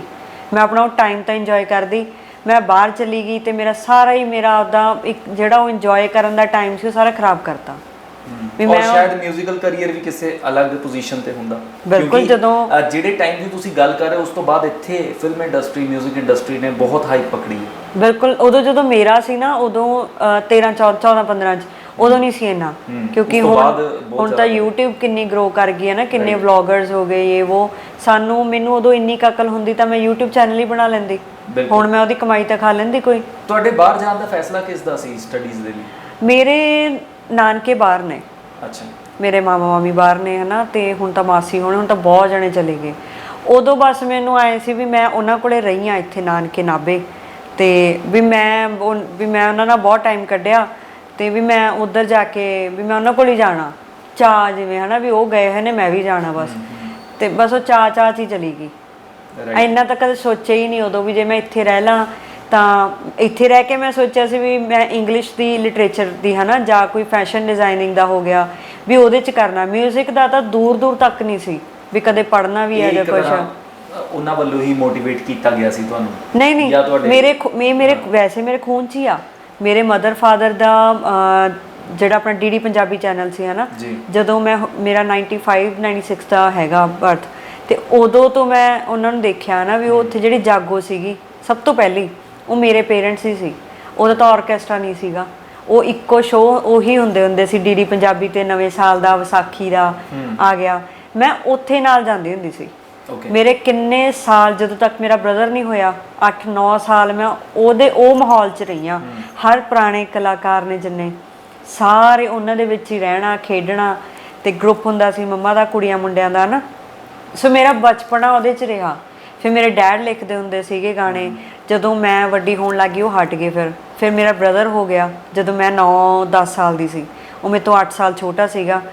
ਉਹ ਪਹਿਲਾਂ ਠੀਕ ਸੀਗਾ, ਫਿਰ ਅਬ ਨਾਰਮਲ ਹੋ ਗਿਆ ਨਾ, ਤੇ ਉਹਦੇ ਕਰਕੇ ਮੰਮਾ ਦਾ ਸਾਰਾ ਛੁੱਟ ਗਿਆ ਤੇ ਸਾਰਾ ਧਿਆਨ ਬ੍ਰਦਰ ਤੇ ਲੱਗ ਗਿਆ। ਮੰਮਾ ਦੇ ਜਿੰਨੇ ਨਾਲ ਦੇ ਫਰੈਂਡਸ ਨੇ ਉਹ ਸਾਰੇ ਹੁਣ ਬਾਹਰ ਸੈੱਟ ਨੇ। ਜੇ ਹੋ ਸਕਦਾ ਵੀ ਮੇਰਾ ਬ੍ਰਦਰ ਸਹੀ ਹੁੰਦਾ ਨਾ, ਠੀਕ ਹੁੰਦਾ, ਤਾਂ ਅਸੀਂ ਵੀ ਅੱਜ ਬਾਹਰ ਬੈਠੇ ਹੁੰਦੇ। ਪਰ ਇੱਕ ਇੱਥੇ ਸਵਾਲ ਬਣਦਾ ਹੈ, ਕਿਉਂਕਿ ਅਸੀਂ ਬਹੁਤ ਸਾਰੇ ਦਰਸ਼ਕਾਂ ਨੂੰ ਹੋਰ ਪ੍ਰੋਗਰਾਮਸ ਦੇ ਵਿੱਚ ਗੱਲ ਕਰਦੇ ਹਾਂ, ਜਦੋਂ ਸਾਡੇ ਕੋਲ ਇਦਾਂ ਦੀਆਂ ਖਬਰਾਂ ਆਉਂਦੀਆਂ ਨੇ ਕਿ ਬਾਹਰ ਗਏ ਮੁੰਡੇ ਦੇ ਨਾਲ ਇਹ ਹੋ ਗਿਆ ਜਾਂ ਬਾਹਰ ਗਈ ਕੁੜੀ ਦੇ ਨਾਲ ਇਹ ਹੋ ਗਿਆ। ਸਾਡੇ ਬਹੁਤ ਸਾਰੇ ਵਿਊਅਰਸ ਜਿਹੜੇ ਨੇ ਉਹ ਵਿਦੇਸ਼ਾਂ 'ਚ ਬੈਠੇ ਨੇ, ਕੈਨੇਡਾ ਦੇ ਵਿੱਚ ਬੈਠੇ ਨੇ, US, ਆਸਟ੍ਰੇਲੀਆ, ਬਹੁਤ ਜਗ੍ਹਾ ਦੇ ਨੇ। ਉਹ ਉੱਥੇ ਬੈਠ ਕੇ ਕਹਿੰਦੇ ਨੇ ਕਿ ਨਵੇਂ ਜਿਹੜੇ ਮੁੰਡੇ ਕੁੜੀਆਂ ਨੇ ਉਹਨਾਂ ਨੇ ਦੁਨੀਆ ਨਹੀਂ ਦੇਖੀ ਹੁੰਦੀ, ਬਾਹਰ ਘਰੋਂ ਨਿਕਲ ਕੇ ਨਹੀਂ ਦੇਖਿਆ ਹੁੰਦਾ। ਮਤਲਬ ਇਹ ਲਗਾ ਲਓ ਕਿ ਆਪਾਂ ਚਲੋ ਚੰਡੀਗੜ੍ਹ, ਮੋਹਾਲੀ ਤੇ ਫਿਰ ਵੀ ਥੋੜ੍ਹੀ ਜਿਹੀ ਐਡਵਾਂਸ ਸਿਟੀਜ਼ ਨੇ, ਜਿਹੜੀ ਛੋਟੇ ਪਿੰਡ ਨੇ ਜਾਂ ਕਿਤੇ ਪੰਜਾਬ ਦੇ ਕੋਨਿਆਂ ਤੋਂ ਬੱਚੇ ਜਿਹੜੇ ਸ਼ਹਿਰਾਂ ਦੇ ਵੱਲ ਵੀ ਨਹੀਂ ਗਏ, ਉਹ ਅਚਾਨਕ 12ਵੀਂ ਤੋਂ ਬਾਅਦ ਇੱਕਦਮ ਵੀਜ਼ਾ ਲਗਵਾਉਂਦੇ ਨੇ ਤੇ ਉਹ ਆਸਟ੍ਰੇਲੀਆ, ਕੈਨੇਡਾ, ਉੱਦਾਂ ਦੀ ਕੰਟਰੀਜ਼ 'ਚ ਚਲੇ ਜਾਂਦੀਆਂ ਜਿਹੜੀਆਂ ਸਾਡੇ ਤੋਂ ਹੀ ਕਈ ਸਾਲ ਅੱਗੇ ਨੇ, ਬਹੁਤ ਐਡਵਾਂਸ ਨੇ। ਸਾਨੂੰ ਕੁਝ ਪਤਾ ਹੀ ਨਹੀਂ ਲੱਗਦਾ ਉੱਥੇ, ਬੱਚਿਆਂ ਨੂੰ ਸਮਝ ਨਹੀਂ ਆਉਂਦਾ ਵੀ ਉਹਨਾਂ ਨੇ ਕਰਨਾ ਕੀ ਹੈ, ਆਪਣੇ ਆਪ ਨੂੰ ਹੈਂਡਲ ਕਿਵੇਂ ਕਰਨਾ ਹੈ। ਤੁਹਾਨੂੰ ਨਹੀਂ ਲੱਗਦਾ ਕਿ ਇਹ ਵੀ ਇੱਕ ਗਲਤ ਰੁਝਾਨ ਹੋ ਜਾਂਦਾ ਕਿ ਜਦੋਂ ਤੁਸੀਂ ਅਵੇਅਰ ਨਹੀਂ ਹੁੰਦੇ ਤੇ ਤੁਸੀਂ ਚਲੇ ਜਾਂਦੇ ਹੋ, ਔਰ ਕਿਤੇ ਨਾ ਕਿਤੇ ਉਸਦੇ ਲੌਸਸ ਵੀ ਹੁੰਦੇ ਨੇ? ਜਿਵੇਂ ਬਹੁਤ ਸਾਰੀ ਗੱਲਾਂ ਤੋਂ ਤੁਸੀਂ ਜਾਣੂ ਹੀ ਨਹੀਂ ਸੀਗੇ, ਤੁਹਾਡੇ ਅੰਦਰ ਇੰਨੀ ਮੈਚਿਓਰਿਟੀ ਨਹੀਂ ਸੀ ਕਿ ਤੁਸੀਂ ਐਗਰੀਮੈਂਟ ਪੜ੍ਹ ਲਓ। ਟਰਸਟ ਜ਼ਿਆਦਾ ਬੜੀ ਚੀਜ਼ ਸੀ, ਕਿਉਂਕਿ ਅਸੀਂ ਪੰਜਾਬ ਦੇ ਵਿੱਚ ਦੇਖਦੇ ਸਾਨੂੰ ਇੱਕ ਦੂਜੇ ਤੇ ਕੀ ਹੈ, ਟਰਸਟ ਨਹੀਂ ਹੈ। ਕੌਣ ਦਰਵਾਜ਼ੇ ਕੁੰਡੇ ਲਗਾ ਕੇ ਕਿਤੇ ਜਾਂਦਾ ਹੈ ਨਾ, ਨਾਲ ਵਾਲੇ ਨੂੰ ਕਹਿੰਦਾ ਉਹ ਦੇਖੀ ਜਰਾ ਧਿਆਨ ਰੱਖੀ, ਹਾਂ ਮੈਂ ਫਲਾਣੇ ਕੰਮ ਚੱਲਿਆ ਆ, ਦੇਖੀ ਮਾੜਾ ਜਿਹਾ ਬੂਹਾ ਬੰਦ ਖੁੱਲਾ ਹੀ ਹੈ। ਇਹ ਚੀਜ਼ ਮੇਰੇ ਨਾਲ ਸੇਮ ਹੀ ਹੋਈ ਆ। ਮੈਂ 18 ਦੀ ਹੋ ਕੇ ਬਾਹਰ ਗਈ ਆ ਤੇ ਮੈਂ ਛੋਟੇ ਸ਼ਹਿਰ 'ਚ ਗਈ ਆ, ਮੈਂ ਘਰ ਤੋਂ ਬਾਹਰ ਨਹੀਂ ਨਿਕਲੀ ਕਦੇ, ਤੇ ਮੈਂ ਜਾ ਰਹੀ ਹਾਂ ਆਸਟ੍ਰੇਲੀਆ। ਅੱਛਾ, ਮੈਂ ਗਈ ਮੇਰੇ ਨਾਨਕਿਆਂ ਕੋਲ ਆ, ਮੈਂ ਉੱਥੇ ਰਹੀ ਹਾਂ ਵਧੀਆ, ਪਰ ਤੁਸੀਂ ਜ਼ਿਆਦਾ ਦੇਰ ਮਤਲਬ ਵੱਡੀਆਂ ਕੰਟਰੀਜ਼ 'ਚ ਲਾ ਲਓ ਵੀ ਤੁਸੀਂ ਨਹੀਂ ਰਹਿ ਸਕਦੇ ਹੈ ਨਾ ਇਕੱਠੇ, ਕਈ ਵਾਰੀ ਨਹੀਂ, ਆਪਣਾ ਟਾਈਮ ਅੱਡ ਹੁੰਦਾ, ਉਹਨਾਂ ਦਾ ਅੱਡ ਆ। ਮਿਊਚੁਅਲੀ ਮੈਂ ਉਹਨਾਂ ਤੋਂ ਅੱਡ ਹੋਈ ਹਾਂ, ਮੈਂ ਉੱਥੇ ਆਪਣਾ ਘਰ ਨਾਲ ਹੀ ਲੈ ਲਿਆ ਸੀਗਾ, ਤੇ ਉੱਥੇ ਤਾਂ ਇਹ ਚੀਜ਼ਾਂ ਮੈਟਰ ਹੀ ਨਹੀਂ ਕਰਦੀਆਂ। ਹੁਣ ਮੇਰਾ ਕਜ਼ਨ ਆ, ਉਹ ਕੰਮ ਕਰਦਾ। ਮੈਂ ਉਹੀ ਚੀਜ਼ ਤੁਹਾਡੇ ਤੋਂ ਪੁੱਛੀ ਹੈ ਵੀ ਤੁਸੀਂ ਲੋਕਾਂ ਨੂੰ ਕੀ ਕਹਿਣਾ ਚਾਹੋਗੇ, ਕਿਉਂਕਿ ਇਹ ਵੀ ਰੁਝਾਨ ਕਿਤੇ ਗਲਤ ਨਹੀਂ ਹੈਗਾ ਕਿ ਤੁਸੀਂ ਪਹਿਲਾਂ ਥੋੜਾ ਜਿਹਾ ਅਵੇਅਰ ਹੋਵੋ ਲਾਈਫ ਬਾਰੇ? ਬਿਲਕੁਲ, ਬਹੁਤ ਜ਼ਰੂਰੀ ਆ ਵੀ ਜਦੋਂ ਤੁਹਾਨੂੰ ਇੰਨੀ ਕੁ ਸੈਂਸ ਹੋਵੇ ਨਾ ਵੀ ਤੁਸੀਂ ਲੋਕਾਂ ਨਾਲ ਕਿਵੇਂ ਮਤਲਬ ਰਹਿਣਾ, ਕੀ ਗੱਲ ਕਰਨੀ ਆ। 18 ਸਾਲ ਦੇ ਬੱਚੇ ਨੂੰ ਕੀ ਪਤਾ ਹੁੰਦਾ? ਹੁਣ ਪਿੰਡਾਂ ਵਾਲੇ ਬੱਚੇ ਬਾਹਰ ਜਾ ਰਹੇ ਨੇ, ਉਹਨਾਂ ਨੂੰ ਕੀ ਪਤਾ ਵੱਡੇ ਸ਼ਹਿਰਾਂ ਦਾ? ਉਹਨਾਂ ਦੀ ਗਲਤੀ ਨਹੀਂ ਹੈ ਨਾ। ਹੁਣ ਮੇਰੇ ਨਾਲ ਜਿਵੇਂ ਵੀ ਜੋ ਹੋਇਆ, ਉਹ ਮੈਂ ਛੋਟੇ ਸ਼ਹਿਰ ਤੋਂ ਗਈ ਹਾਂ, ਮੈਂ ਵਿਸ਼ਵਾਸ ਕੀਤੇ ਨੇ, ਤੇ ਮੈਂ ਵੀ ਕੰਮ ਕਰਿਆ ਉੱਥੇ ਜਾ ਕੇ, ਪਰ ਮੈਨੂੰ ਨੌਲੇਜ ਨਹੀਂ ਸੀ ਵੀ ਕਿੱਥੇ ਦਾ ਤੁਸੀਂ ਛੋਟਾ ਜਿਹਾ ਸ਼ਹਿਰ ਆ, ਕਿਤੇ ਤੁਸੀਂ ਐਡੀ ਕੰਟਰੀ 'ਚ ਜਾ ਰਹੇ ਹੋ ਹੈ ਨਾ, ਟਰੈਵਲ ਕਰਕੇ, ਫਿਰ ਤੁਸੀਂ ਉੱਥੇ ਰਹਿਣਾ ਵੀ ਆ, ਤੁਸੀਂ ਕੰਮ ਵੀ ਕਰਨਾ ਸਾਰਾ। ਕਿਸੇ ਉੱਥੇ ਕਿਹੜਾ ਆਪਣੇ ਇੰਡੀਆ ਵਾਲਾ ਹਿਸਾਬ ਤਾਂ ਹੈ ਨਹੀਂ ਵੀ ਫਲਾਣੇ ਆ ਤੇਰਾ ਤੂੰ ਨੋਨ ਆ ਹੈ ਨਾ, ਆਪਣਾ ਵੀ ਲਿਆ, ਆਪਣਾ ਜਵਾਕ ਰੱਖ ਲਾ, ਉਹਦੀ ਇੱਜ਼ਤ ਵੀ ਹੁੰਦੀ ਆ ਇੱਥੇ ਜੇ ਉਹ ਕੰਮ ਕਰਦਾ। ਉੱਥੇ ਤਾਂ ਕਿਸੇ ਦੇ ਅੰਡਰ ਕੰਮ ਕਰਨਾ, ਆਪਾਂ ਨੂੰ ਜਾਣਦੇ ਵੀ ਨਹੀਂ ਹੁੰਦੇ। ਉਹਨਾਂ ਨੇ ਫੀਸਾਂ ਵੀ ਕੱਢਣੀਆਂ ਨੇ, ਉਹਨਾਂ ਨੇ ਪੜ੍ਹਨਾ ਵੀ ਆ ਹੈ ਨਾ, ਉਹਨਾਂ ਨੇ ਕੰਮ ਵੀ ਕਰਨਾ, ਤੇ ਉਹਨਾਂ ਨੇ ਰਿਸ਼ਤੇ ਵੀ ਸਾਹਮਣੇ ਨੇ ਜੀ। ਹੁਣ ਕਈ ਕਹਿੰਦੇ ਨੇ ਕੁੜੀਆਂ ਜਿਵੇਂ ਹੁਣ ਉੱਧਰ ਜਾ ਕੇ ਬਦਲ ਜਾਂਦੀਆਂ ਨੇ, ਚਲੋ ਉਹ ਉਹਨਾਂ ਦੀ ਆਪਣੀ ਮੈਂਟੈਲਿਟੀ ਆ ਵੀ ਉਹ ਕੀ ਦਿਮਾਗ ਲਾ ਰਹੀਆਂ ਨੇ, ਪਰ ਆਪਾਂ ਨੂੰ ਨਾ ਦੋਵੇਂ ਪਹਿਲੂ ਹੀ ਵੇਖਣੇ ਪੈਂਦੇ ਨੇ ਵੀ ਤੁਸੀਂ ਆਪਾਂ ਕਿਸੇ ਨੂੰ ਬਾਹਰ ਭੇਜ ਰਹੇ, ਇੱਕ 18 ਸਾਲ ਦਾ ਬੱਚਾ ਬਾਹਰ ਜਾ ਕੇ ਕੰਮ ਕਰ ਰਿਹਾ, ਆਪਣੇ ਪੈਰਾਂ ਤੇ ਖੜਾ, ਪਰ ਉਹਨੂੰ ਫਿਰ ਵੀ ਨਹੀਂ ਪਤਾ ਵੀ ਬਾਹਰ ਕੀ ਹੋ ਰਿਹਾ। ਟਰਸਟ, ਆਪਣੀ ਕਮਿਊਨਿਟੀ ਤੇ ਟਰਸਟ ਕਰਨਾ। 2 ਘੜੀ ਬਾਹਰਲੇ ਜਿਹੜੇ ਲੋਕ ਨੇ ਨਾ, ਜਿਵੇਂ ਆਸਟ੍ਰੇਲੀਅਨਸ ਲਾ ਲਓ, ਕੈਨੇਡੀਅਨਸ ਨੇ ਜਿਹੜੇ, ਉਹ 100 ਗੁਣਾ ਚੰਗੇ ਨੇ ਆਪਣੀ ਕਮਿਊਨਿਟੀ ਤੋਂ। ਉੱਥੇ ਹੁਣ ਜਦੋਂ ਸਾਡੀ ਕਮਿਊਨਿਟੀ 'ਚ ਮੇਰੀ ਕਿਸੇ ਨੇ ਹੈਲਪ ਨਹੀਂ ਕਰੀ, ਤਾਂ ਕਈ ਵਾਰੀ ਆਪਣੇ ਉਧਰਲੇ ਹੈਲਪ ਕਰ ਦਿੰਦੇ ਨੇ ਵੀ ਯਾਰ ਨਹੀਂ ਵੀ ਵਿਚਾਰਾ ਪ੍ਰੋਬਲਮ 'ਚ ਆ। ਉੱਧਰਲੇ ਹੁਣ ਤੁਸੀਂ ਬੱਚੇ ਦੇਖੇ ਹੋਣੇ ਜਿਹੜੇ ਹੁਣ ਬਾਹਰੋਂ ਬੱਚੇ ਆਉਂਦੇ ਨੇ, ਉੱਧਰਲੇ ਬੌਰਨ ਨੇ ਜਿਹੜੇ, ਉਹ ਆ ਕੇ ਇੱਧਰ ਗਰੀਬਾਂ ਨੂੰ ਵੀ ਉਹ ਹੰਗਰੀ ਆ, ਉਹਨੂੰ ਇਹ ਚੀਜ਼ ਦੇ ਦਿਓ, ਉਹਨੂੰ ਪੈਸੇ ਦੇ ਦਿੰਦੇ ਨੇ, ਆਪਣੀ ਖਾਣ ਦੀ ਚੀਜ਼ ਉਹਨੂੰ ਦੇ ਦਿੰਦੇ ਪਰ ਨੇ। ਇਦਾਂ ਕਿਉਂ ਹੁੰਦਾ ਕਿ ਆਪਣੀ ਇਦਾਂ ਕਰਦੇ ਨੇ? ਕਿਉਂਕਿ ਅਸੀਂ ਸਿੱਧੂ ਮੂਸੇਵਾਲੇ ਦੀ ਮੂਵੀ ਆਈ ਸੀਗੀ ਯੈਸ ਆਮ ਸਟੂਡੈਂਟ, ਉਸ ਦੇ ਵਿੱਚ ਵੀ ਉਹਨਾਂ ਨੇ ਇਸ ਚੀਜ਼ ਨੂੰ ਬੜਾ ਖਾਸ ਤੌਰ ਦੇ ਉੱਤੇ ਹਾਈਲਾਈਟ ਕੀਤਾ ਕਿ ਸਟੂਡੈਂਟਸ ਨਾਲ ਵੀ ਕੀ ਕੁਝ ਹੋ ਰਿਹਾ ਹੈ ਨਾ, ਔਰ ਆਪਣੀ ਲੋਕ ਕਰੀ ਜਾਂਦੇ ਨੇ। ਤਾਂ ਤੁਹਾਨੂੰ ਕੀ ਲੱਗਦਾ ਕੀ ਵਜ੍ਹਾ ਹੈ ਕੀ? ਇੱਧਰੋਂ ਜਿਵੇਂ ਹੁਣ ਦੇ ਬੱਚੇ ਜਾ ਰਹੇ ਨੇ, ਹੁਣ ਉਹਨਾਂ ਦੇ ਵੀ ਫਿਊਚਰ 'ਚ ਬੇਬੀਜ਼ ਉੱਧਰ ਹੋਣੇ ਆ, ਹੈ ਨਾ। ਜਿਹੜੇ ਪੁਰਾਣੇ ਗਏ ਹੋਏ ਨੇ ਉਧਰ, ਨੋ ਡਾਊਟ ਉਹ ਚੀਜ਼ ਸਹੀ ਆ ਵੀ ਹਰ ਇੱਕ ਬੰਦਾ ਆਪਣੇ ਬੱਚੇ ਨੂੰ ਕਹਿੰਦਾ ਵੀ ਤੂੰ 18 ਦਾ ਹੋ ਗਿਆ, ਹੁਣ ਤੂੰ ਆਪੇ ਕੰਮ ਕਰ, ਇੰਡੀਪੈਂਡੈਂਟ ਹੋ। ਉਹ ਮੈਂ ਵੀ ਚਾਹੁੰਦੀ ਆ ਮੇਰੇ ਕੱਲ੍ਹ ਨੂੰ ਬੱਚੇ ਹੁੰਦੇ ਨੇ ਤਾਂ ਮੈਂ ਹੁਣ ਜਿਹੜੇ ਇੰਨੇ ਧੱਕੇ ਖਾ ਰਹੀ ਆ, ਮੈਂ ਉਹਨਾਂ ਨੂੰ ਕਹੂੰਗੀ ਨਾ ਵੀ ਮੈਂ ਬੜੇ ਸਾਲ ਕੰਮ ਕੀਤਾ, ਮੈਂ ਵੀ ਬਹੁਤ ਧੱਕੇ ਖਾਦੇ ਆ, ਤੁਸੀਂ 18 ਦੇ ਹੋ ਗਏ, ਆਪਣਾ ਕਮਾਓ, ਆਪਣਾ ਰਹੋ, ਵੀ ਹੁਣ ਸਾਡੀ ਲਾਈਫ ਆ, ਹੈ ਨਾ। ਵੀ ਪਰ ਜਿਹੜਾ ਉਹ ਆਪਸੀ ਭਾਈਚਾਰਾ, ਹੁਣ ਜਿਵੇਂ ਆਪਣੀ ਇੰਡਸਟਰੀ 'ਚ ਵੀ ਆ, ਹੁਣ ਮੈਨੂੰ ਕੰਮ ਦੀ ਲੋੜ ਆ ਜਾਂ ਮੈਨੂੰ ਹੈਲਪ ਦੀ ਲੋੜ ਆ, ਕੋਈ ਕਿਸੇ ਲਈ ਖੜ ਹੀ ਨਹੀਂ ਰਿਹਾ। ਵੀ ਪਤਾ ਨਹੀਂ ਲੋਕਾਂ ਦੀ ਮੈਂਟੈਲਿਟੀ ਨੂੰ ਕੀ ਹੋਇਆ ਵਿਆ, ਇਹ ਕਿਉਂ ਹੀ ਆ ਵੀ ਕਿਉਂ ਨਹੀਂ ਹੈਲਪ ਕਰ ਰਹੇ? ਇਹਦਾ ਜਵਾਬ ਕਿਸੇ ਕੋਲ ਵੀ ਨਹੀਂ ਹੈਗਾ। ਹਰ ਇੱਕ ਬੰਦਾ ਹੁਣ ਆਪਣੇ ਆਪ 'ਚ ਲੱਗਿਆ ਹੋਇਆ। ਬੱਬੂ ਮਾਨ ਨੇ ਇੱਕ ਇੰਟਰਵਿਊ ਦੇ ਵਿੱਚ ਕਿਹਾ ਸੀਗਾ ਕਿ ਅਸੀਂ ਤਾਂ ਇਹ ਕੋਸ਼ਿਸ਼ਾਂ ਬਹੁਤ ਪਹਿਲਾਂ ਕਰ ਚੁੱਕੇ, ਜਿਹੜੇ ਗਾਇਕ ਨੇ, ਇਹ ਜਿਹੜੀ ਗਾਇਕਾਂ ਦੀ ਕਮਿਊਨਿਟੀ ਹੈਗੀ ਹੈ, ਇਹ ਆਪਸ 'ਚ ਇੱਕ ਹੋ ਹੀ ਨਹੀਂ ਸਕਦੀ। ਇਹ ਮੈਨੂੰ ਅਸੀਂ ਬਹੁਤ ਕਰਨ ਦੀ ਪਹਿਲਾਂ ਕੋਸ਼ਿਸ਼ ਕੀਤੀ ਹੈ, ਇਹ ਸਭ ਫੇਲ ਹੈ। ਉੱਪਰੋਂ ਕੁਝ ਹੋਰ ਦਿਖਦਾ, ਅੰਦਰੋਂ ਕੁਝ ਹੋਰ ਹੈ। ਮੈਂ ਹੁਣ ਰੀਸੈਂਟ ਇੱਕ ਇੰਟਰਵਿਊ ਕੀਤੀ, ਸੇਮ ਸਵਾਲ ਪੁੱਛਿਆ ਗਿਆ ਸੀ ਵੀ ਇਹ ਇਕੱਠੇ ਕਿਉਂ ਨਹੀਂ ਹੁੰਦੇ?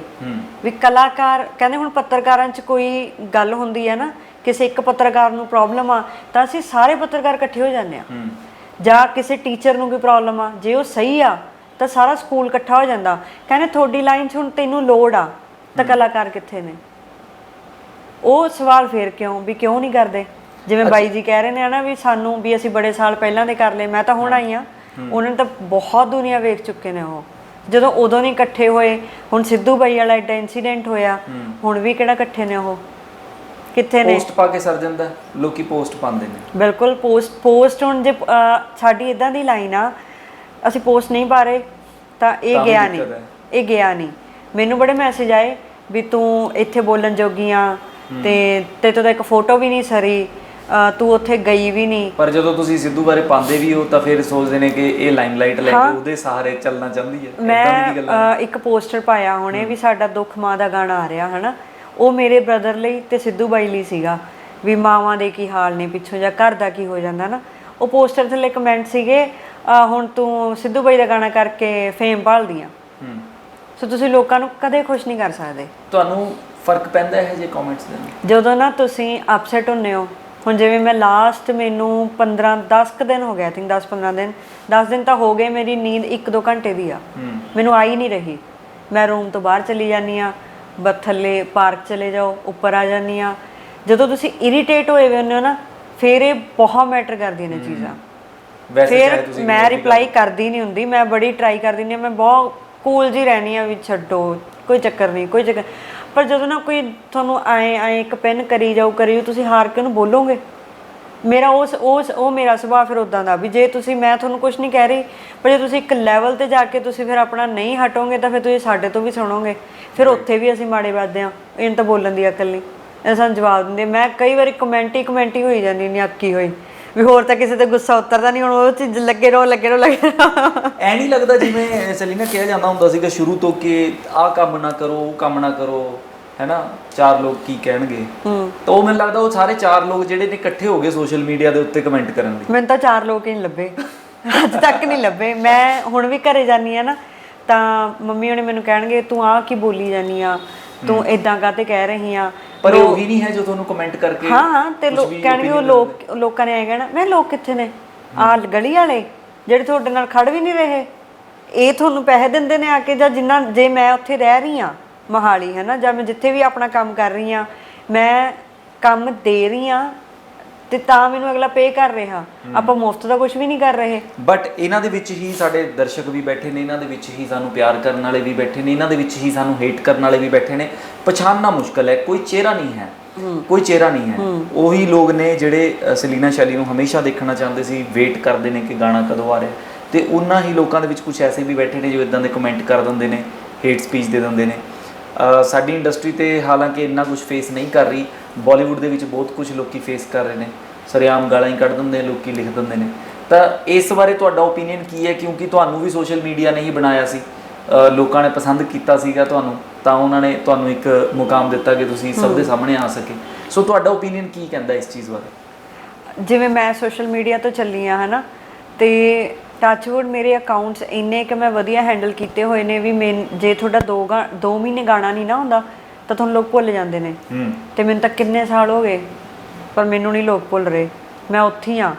ਤੇ ਹੁਣ ਇੰਟਰਵਿਊ 'ਚ ਹੀ ਮੈਂ ਦੱਸ ਸਕਦੀ ਸੀ ਵੀ ਮੇਰੀ ਲਾਈਫ 'ਚ ਕੀ ਚੱਲ ਰਿਹਾ। ਐਗਜ਼ੈਕਟਲੀ। ਮੈਂ ਲਾਈਵ ਹੋ ਕੇ ਦੱਸੂਗੀ, ਉਹ ਵੀ ਚੀਜ਼ ਚੱਲਣੀ ਆ, ਪਰ ਜੇ ਇੱਕ ਪ੍ਰੋਫੈਸ਼ਨਲੀ ਸੋਹਣੇ ਤਰੀਕੇ ਨਾਲ ਸਵਾਲ ਜਵਾਬ ਕਰਕੇ ਕਰਾਂਗੇ ਤਾਂ ਸ਼ਾਇਦ ਉਹ ਹੋਰ ਸੋਹਣੀ ਚੀਜ਼ ਨਿਕਲੂਗੀ। ਲਾਈਵ ਹੋ ਕੇ ਵੀ ਮੈਂ ਦੱਸ ਸਕਦੀ ਸੀ ਪਰ ਉਹ 'ਚ ਮੈਨੂੰ ਇਕੱਲੀ ਨੂੰ ਇੰਨੀਆਂ ਗੱਲਾਂ ਨਹੀਂ ਸੀ ਆਉਣੀਆਂ। ਮੈਂ ਆਪਣੇ ਬਾਰੇ ਦੱਸ ਕੇ ਮੈਂ ਲਾਈਵ ਕੱਟ ਦੇਣਾ ਸੀ। ਇੱਕ ਸਾਈਡ ਵੀ ਆ ਜਾਂਦੀ ਹੈ ਨਾ, ਤੁਸੀਂ ਸਿਰਫ ਆਪਣੇ ਬਾਰੇ ਆਪਣੇ ਮੂੰਹ ਤੋਂ ਦੱਸ ਰਹੇ ਹੋ। ਹਾਂਜੀ। ਬਟ ਇੱਥੇ ਮੈਂ ਤੁਹਾਨੂੰ ਪੁੱਛ ਰਿਹਾ, ਹਾਂਜੀ, ਤਾਂ ਤੁਸੀਂ ਉਸ ਦਾ ਕਿੰਨਾ ਕੁ ਐਪਰੋਪ੍ਰੀਏਟ ਆਨਸਰ ਕਰਦੇ ਹੋ, ਉਹ ਸਾਰਿਆਂ ਦੇ ਸਾਹਮਣੇ। ਹਾਂ, ਮੈਂ ਤਾਂ ਹੀ ਮੈਂ ਕਿਹਾ ਵੀ ਮੈਂ ਇੱਕ ਲੋਕਾਂ ਤੋਂ ਚੱਲੀ ਹੋਈ ਆਰਟਿਸਟ ਹਾਂ ਜੀ। ਮੇਰੇ ਤੇ ਕਿਸੇ ਨੇ ਆ ਕੇ ਪੈਸਾ ਨਹੀਂ ਸੀ ਲਾਇਆ, ਮੈਂ ਤਾਂ ਇਦਾਂ ਹੀ ਚੱਲ ਪਈ ਸੀ ਹਨਾ, ਵੀ ਮੇਰੀ ਆਪਦੀ ਮਿਹਨਤ ਹੈ ਇਹ। ਵੀ ਜੇ ਮੈਂ ਹੁਣ ਲੋਕਾਂ ਤੱਕ ਪਹੁੰਚਾਉਂਗੀ ਉਹ ਨਹੀਂ ਵੀ ਮੈਂ ਕਿਹੜੇ ਫੇਜ਼ ਤੋਂ ਜਾ ਰਹੀ ਹਾਂ, ਮੈਨੂੰ ਹੋ ਸਕਦਾ ਡਿਪਰੈਸ਼ਨ ਵੀ ਹੋ ਸਕਦਾ ਜਿਹੜੀ ਮੈਂ ਸੌ ਨਹੀਂ ਰਹੀ, ਮੈਂ ਪੁੱਛ ਹੀ ਨਹੀਂ ਰਹੀ ਕਿਸੇ ਨੂੰ ਕਿਉਂਕਿ ਮੇਰੇ ਕੋਲ ਕੰਮ ਨਹੀਂ ਆ। ਮੈਂ ਰੀਲਸ ਦਾ ਕਰ ਰਹੀ ਹਾਂ, ਉਹ ਵੀ ਮੈਂ ਛੱਡ ਚੁੱਕੀ ਹਾਂ ਨਾ। ਵੀ ਮੈਂ ਕਿਹਾ ਵੀ ਮੈਂ ਉਹਨਾਂ ਦੀ ਬਣੀ ਹੋਈ ਆਰਟਿਸਟ ਹਾਂ, ਮੈਂ ਉਹਨਾਂ ਨੂੰ ਆਪਣੇ ਤਰੀਕੇ 'ਚ ਇਦਾਂ ਹੀ ਦੱਸੂਗੀ। ਈਵਨ ਮੇਰੇ ਖੁਦ ਦੇ ਸ਼ਹਿਰ ਦੇ ਕਿੰਨੇ ਲੋਕ ਨੇ ਜਿਹੜੇ ਮੈਨੂੰ ਮੈਸੇਜ ਕਰਦੇ ਨੇ ਨੈਗੇਟਿਵ। ਹੁਣ ਜਦੋਂ ਇੰਟਰਵਿਊ ਕੀਤੀ ਆ ਨਾ ਤਾਂ ਮੈਂ ਕਿਤੇ ਨਾ ਕਿਤੇ ਭੁੱਲ ਗਈ ਸੀ ਵੀ ਮੈਨੂੰ ਪਿਆਰ ਵੀ ਕਰਦੇ ਨੇ ਲੋਕ। ਮੈਂ ਨੈਗੇਟਿਵ ਬਹੁਤ ਗੰਦੇ ਲੈਵਲ ਤੇ ਨੈਗੇਟਿਵ ਸੀਗੀ, ਪਰ ਜਦੋਂ ਹੁਣ ਇੰਟਰਵਿਊ ਤੋਂ ਬਾਅਦ ਸਾਨੂੰ ਫੋਨ ਆ ਰਹੇ ਨੇ ਨਾ ਵੀ ਅਸੀਂ ਤੁਹਾਡੇ ਨਾਲ ਆ, ਜਾਂ ਆਮ ਲੋਕਾਂ ਦੇ ਮਤਲਬ ਇੰਡਸਟਰੀ 'ਚ ਤਾਂ ਛੱਡ ਦੋ ਹੈ ਨਾ, ਤੇ ਕੁੜੀਆਂ ਫੋਨ ਕਰ ਰਹੀਆਂ ਨੇ, ਭੈਣ ਅਸੀਂ ਤੁਹਾਡੀ ਇੰਟਰਵਿਊ 4 ਵਾਰੀ 5 ਵਾਰੀ ਦੇਖੀ ਆ ਤੇ ਅਸੀਂ ਉਹ ਫੋਨ ਤੇ ਰੋ ਰਹੀਆਂ ਨੇ ਵੀ ਤੂੰ ਇੰਨੀ ਸਟਰੋਂਗ ਕਿਵੇਂ ਆ, ਵੀ ਅਸੀਂ ਤਾਂ ਹਾਰ ਜਾਂਦੇ ਆ। ਰਾਈਟ। ਤੇ ਇਹ ਸਟਰੋਂਗ ਦਾ ਰੀਜ਼ਨ ਮੈਨੂੰ ਵੀ ਨਹੀਂ ਪਤਾ। ਅਸੀਂ ਹੁਣ ਇੱਕ ਰੀਸੈਂਟ ਉਹਦੇ 'ਚ ਗੱਲ ਕਰ ਰਹੇ ਸੀ ਇੰਟਰਵਿਊ 'ਚ ਵੀ ਮੈਂ ਸੰਧੂ ਆ ਨਾ, ਵੀ ਸੰਧੂਆਂ 'ਚ ਸ਼ਾਇਦ ਹੁੰਦਾ ਵੀ ਇੱਕ ਤਾਂ ਇਮੋਸ਼ਨਲੀ ਹੁੰਦੇ ਨੇ ਥੋੜਾ ਜਿਹਾ ਤੇ ਸਟਰੋਂਗ ਬਹੁਤ ਹੁੰਦੇ ਨੇ। ਵੀ ਮੇਰੇ ਸ਼ਾਇਦ ਜੀਨਸ ਚਲਾ ਲਓ, ਵੀ ਮੈਂ ਹਾਰ ਨਹੀਂ ਮੰਨ ਰਹੀ, ਮੈਂ ਲੱਗੀ ਹੋਈਆਂ ਵੀ ਕੋਈ ਨਹੀਂ ਲੋਕਾਂ ਦਾ ਕੰਮ ਆ ਬੋਲਣ ਦਾ, ਬੋਲੀ ਚੱਲੋ। ਪਰ ਫਿਰ ਜਦੋਂ ਕਈ ਵਾਰੀ ਗੁੱਸਾ ਚੜ ਜਾਂਦਾ ਫਿਰ ਜਵਾਬ ਦੇ ਦਿੰਦੀ ਹਾਂ ਮੈਂ ਵੀ। ਪਰ ਉਹੀ ਪਿਆਰ ਕਰਨ ਵਾਲੇ ਵੀ ਨੇ।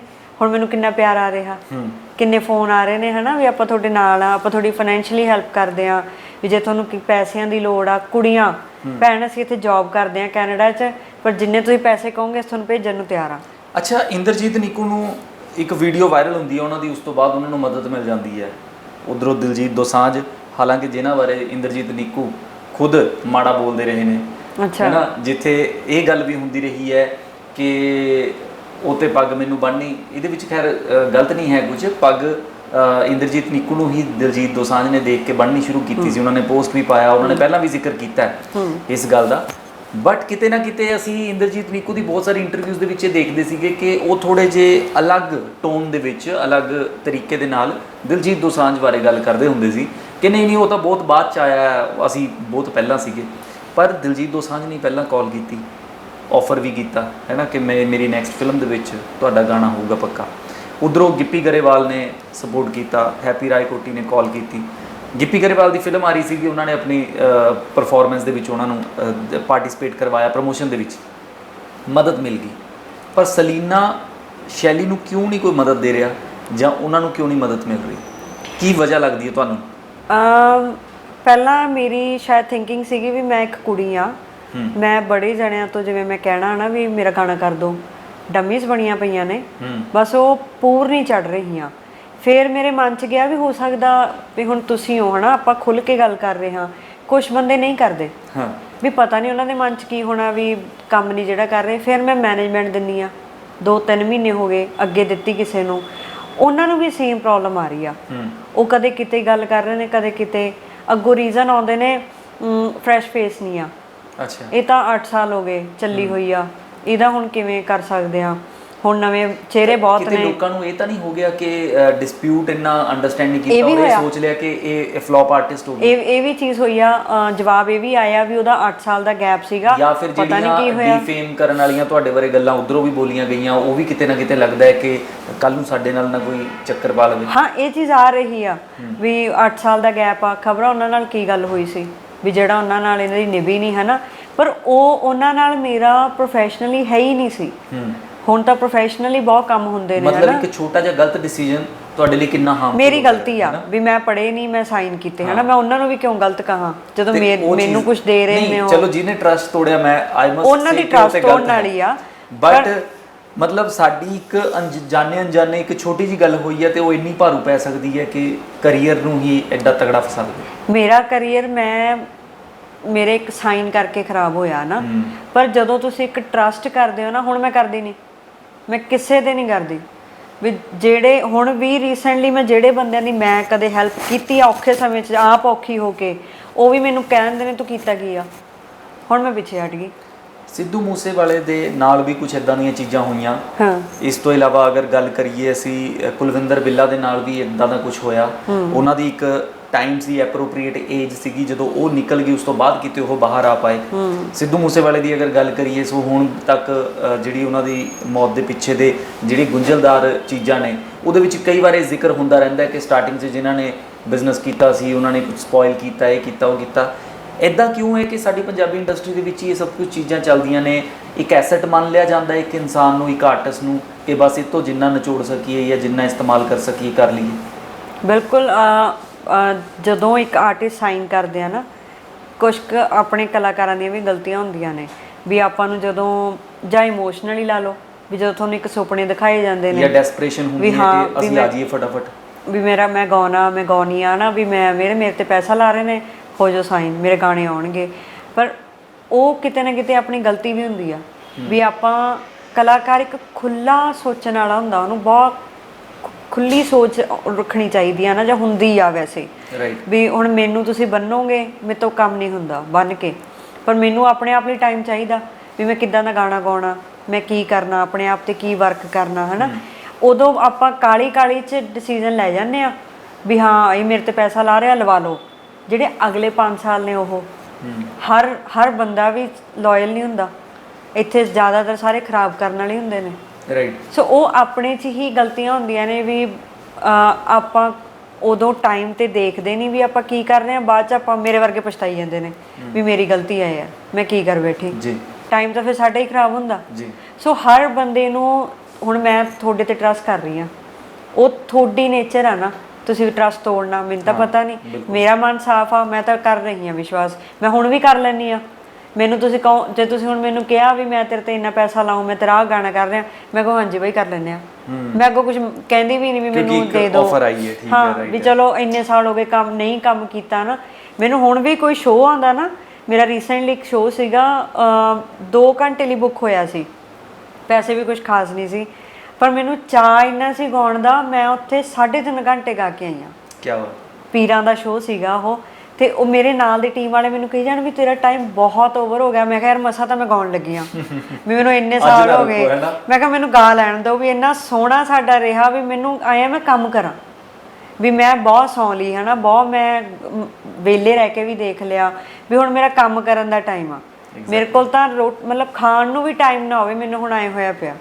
ਅੱਛਾ, ਇੱਕ ਆਰਟਿਸਟ ਦੇ ਲਈ ਇਸ ਤੋਂ ਵੱਧ ਕੇ ਕੀ ਹੋ ਸਕਦਾ ਹੈ ਨਾ? ਇੱਕ ਕਲਾਕਾਰ ਨੂੰ ਇਹੀ ਸਭ ਕੁਝ ਚਾਹੀਦਾ ਹੁੰਦਾ ਹੈ ਕਿ ਉਸ ਨੂੰ ਆਪਣੀ ਕਲਾ ਦਾ ਪ੍ਰਦਰਸ਼ਨ ਕਰਨ ਦਾ ਮੌਕਾ ਮਿਲ ਜੇ ਤੇ ਜਾਂਦੀ ਵਾਰੀ ਚੰਦ ਲੋਕ ਜਿਹੜੇ ਨੇ ਉਹ ਤਾਰੀਫ ਦੇ ਵਿੱਚ 4 ਚੰਗੇ ਬੋਲ ਜਾਣ ਤੇ ਤਾੜੀਆਂ ਦੀ ਗੂੰਜ ਜਿਹੜੀ ਆ ਉਹ ਸੁਣ ਲਵੇ। ਪਰ ਜ਼ਿੰਦਗੀ ਜੀਣ ਲਈ ਪੈਸਾ ਵੀ ਚਾਹੀਦਾ, ਸੋ ਇਹ ਵੀ ਚੀਜ਼ਾਂ ਬਹੁਤ ਜ਼ਰੂਰੀ ਨੇ।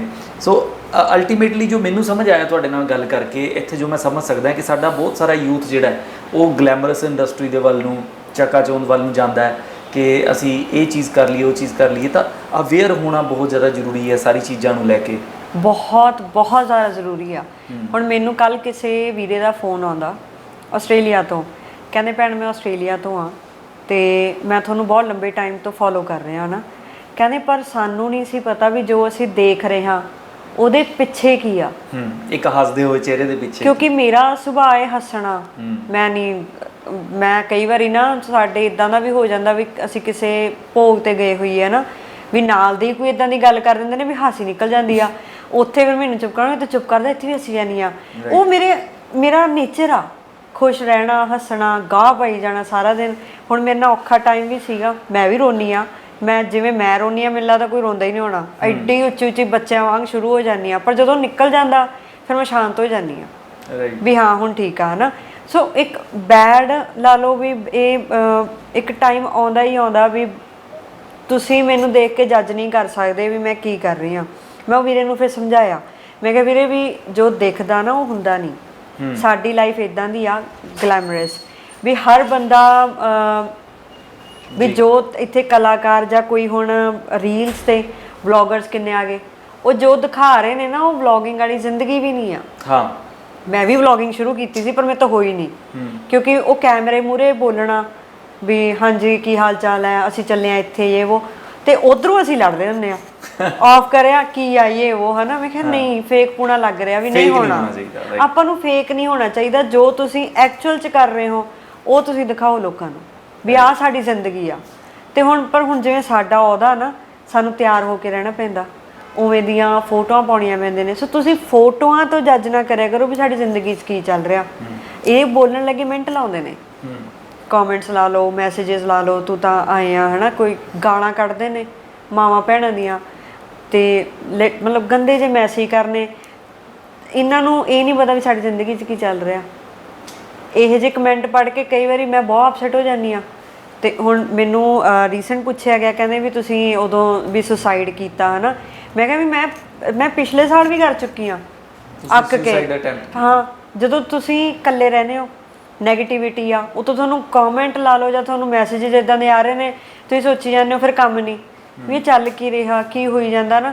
ਫਿਰ ਇੱਕ ਵਾਰੀ ਆ ਜਾਂਦਾ ਵੀ ਯਾਰ ਇਹ ਤੋਂ ਚੰਗਾ ਤਾਂ ਮਰ ਨਾ ਜਾਵੇ ਬੰਦਾ, ਵੀ ਕਿੰਨਾ ਤੰਗ ਕਰ ਰੱਖਿਆ ਲੋਕਾਂ ਨੇ। ਫਿਰ ਪਰਸਨਲ ਲਾਈਫ 'ਚ ਲੋਕ ਇੱਦਾਂ ਦੇ ਆ ਜਾਂਦੇ ਨੇ ਵੀ ਹਾਂ ਸਲੀਨਾ ਲੈ, ਉਹ ਫੁਕਰਪੁਣੇ 'ਚ ਹੁੰਦੇ ਨੇ ਵੀ ਉਹ ਯਾਰ ਆਪਣੀ ਵਧੀਆ ਦੋਸਤ ਆ, ਫੁਕਰੀਆਂ।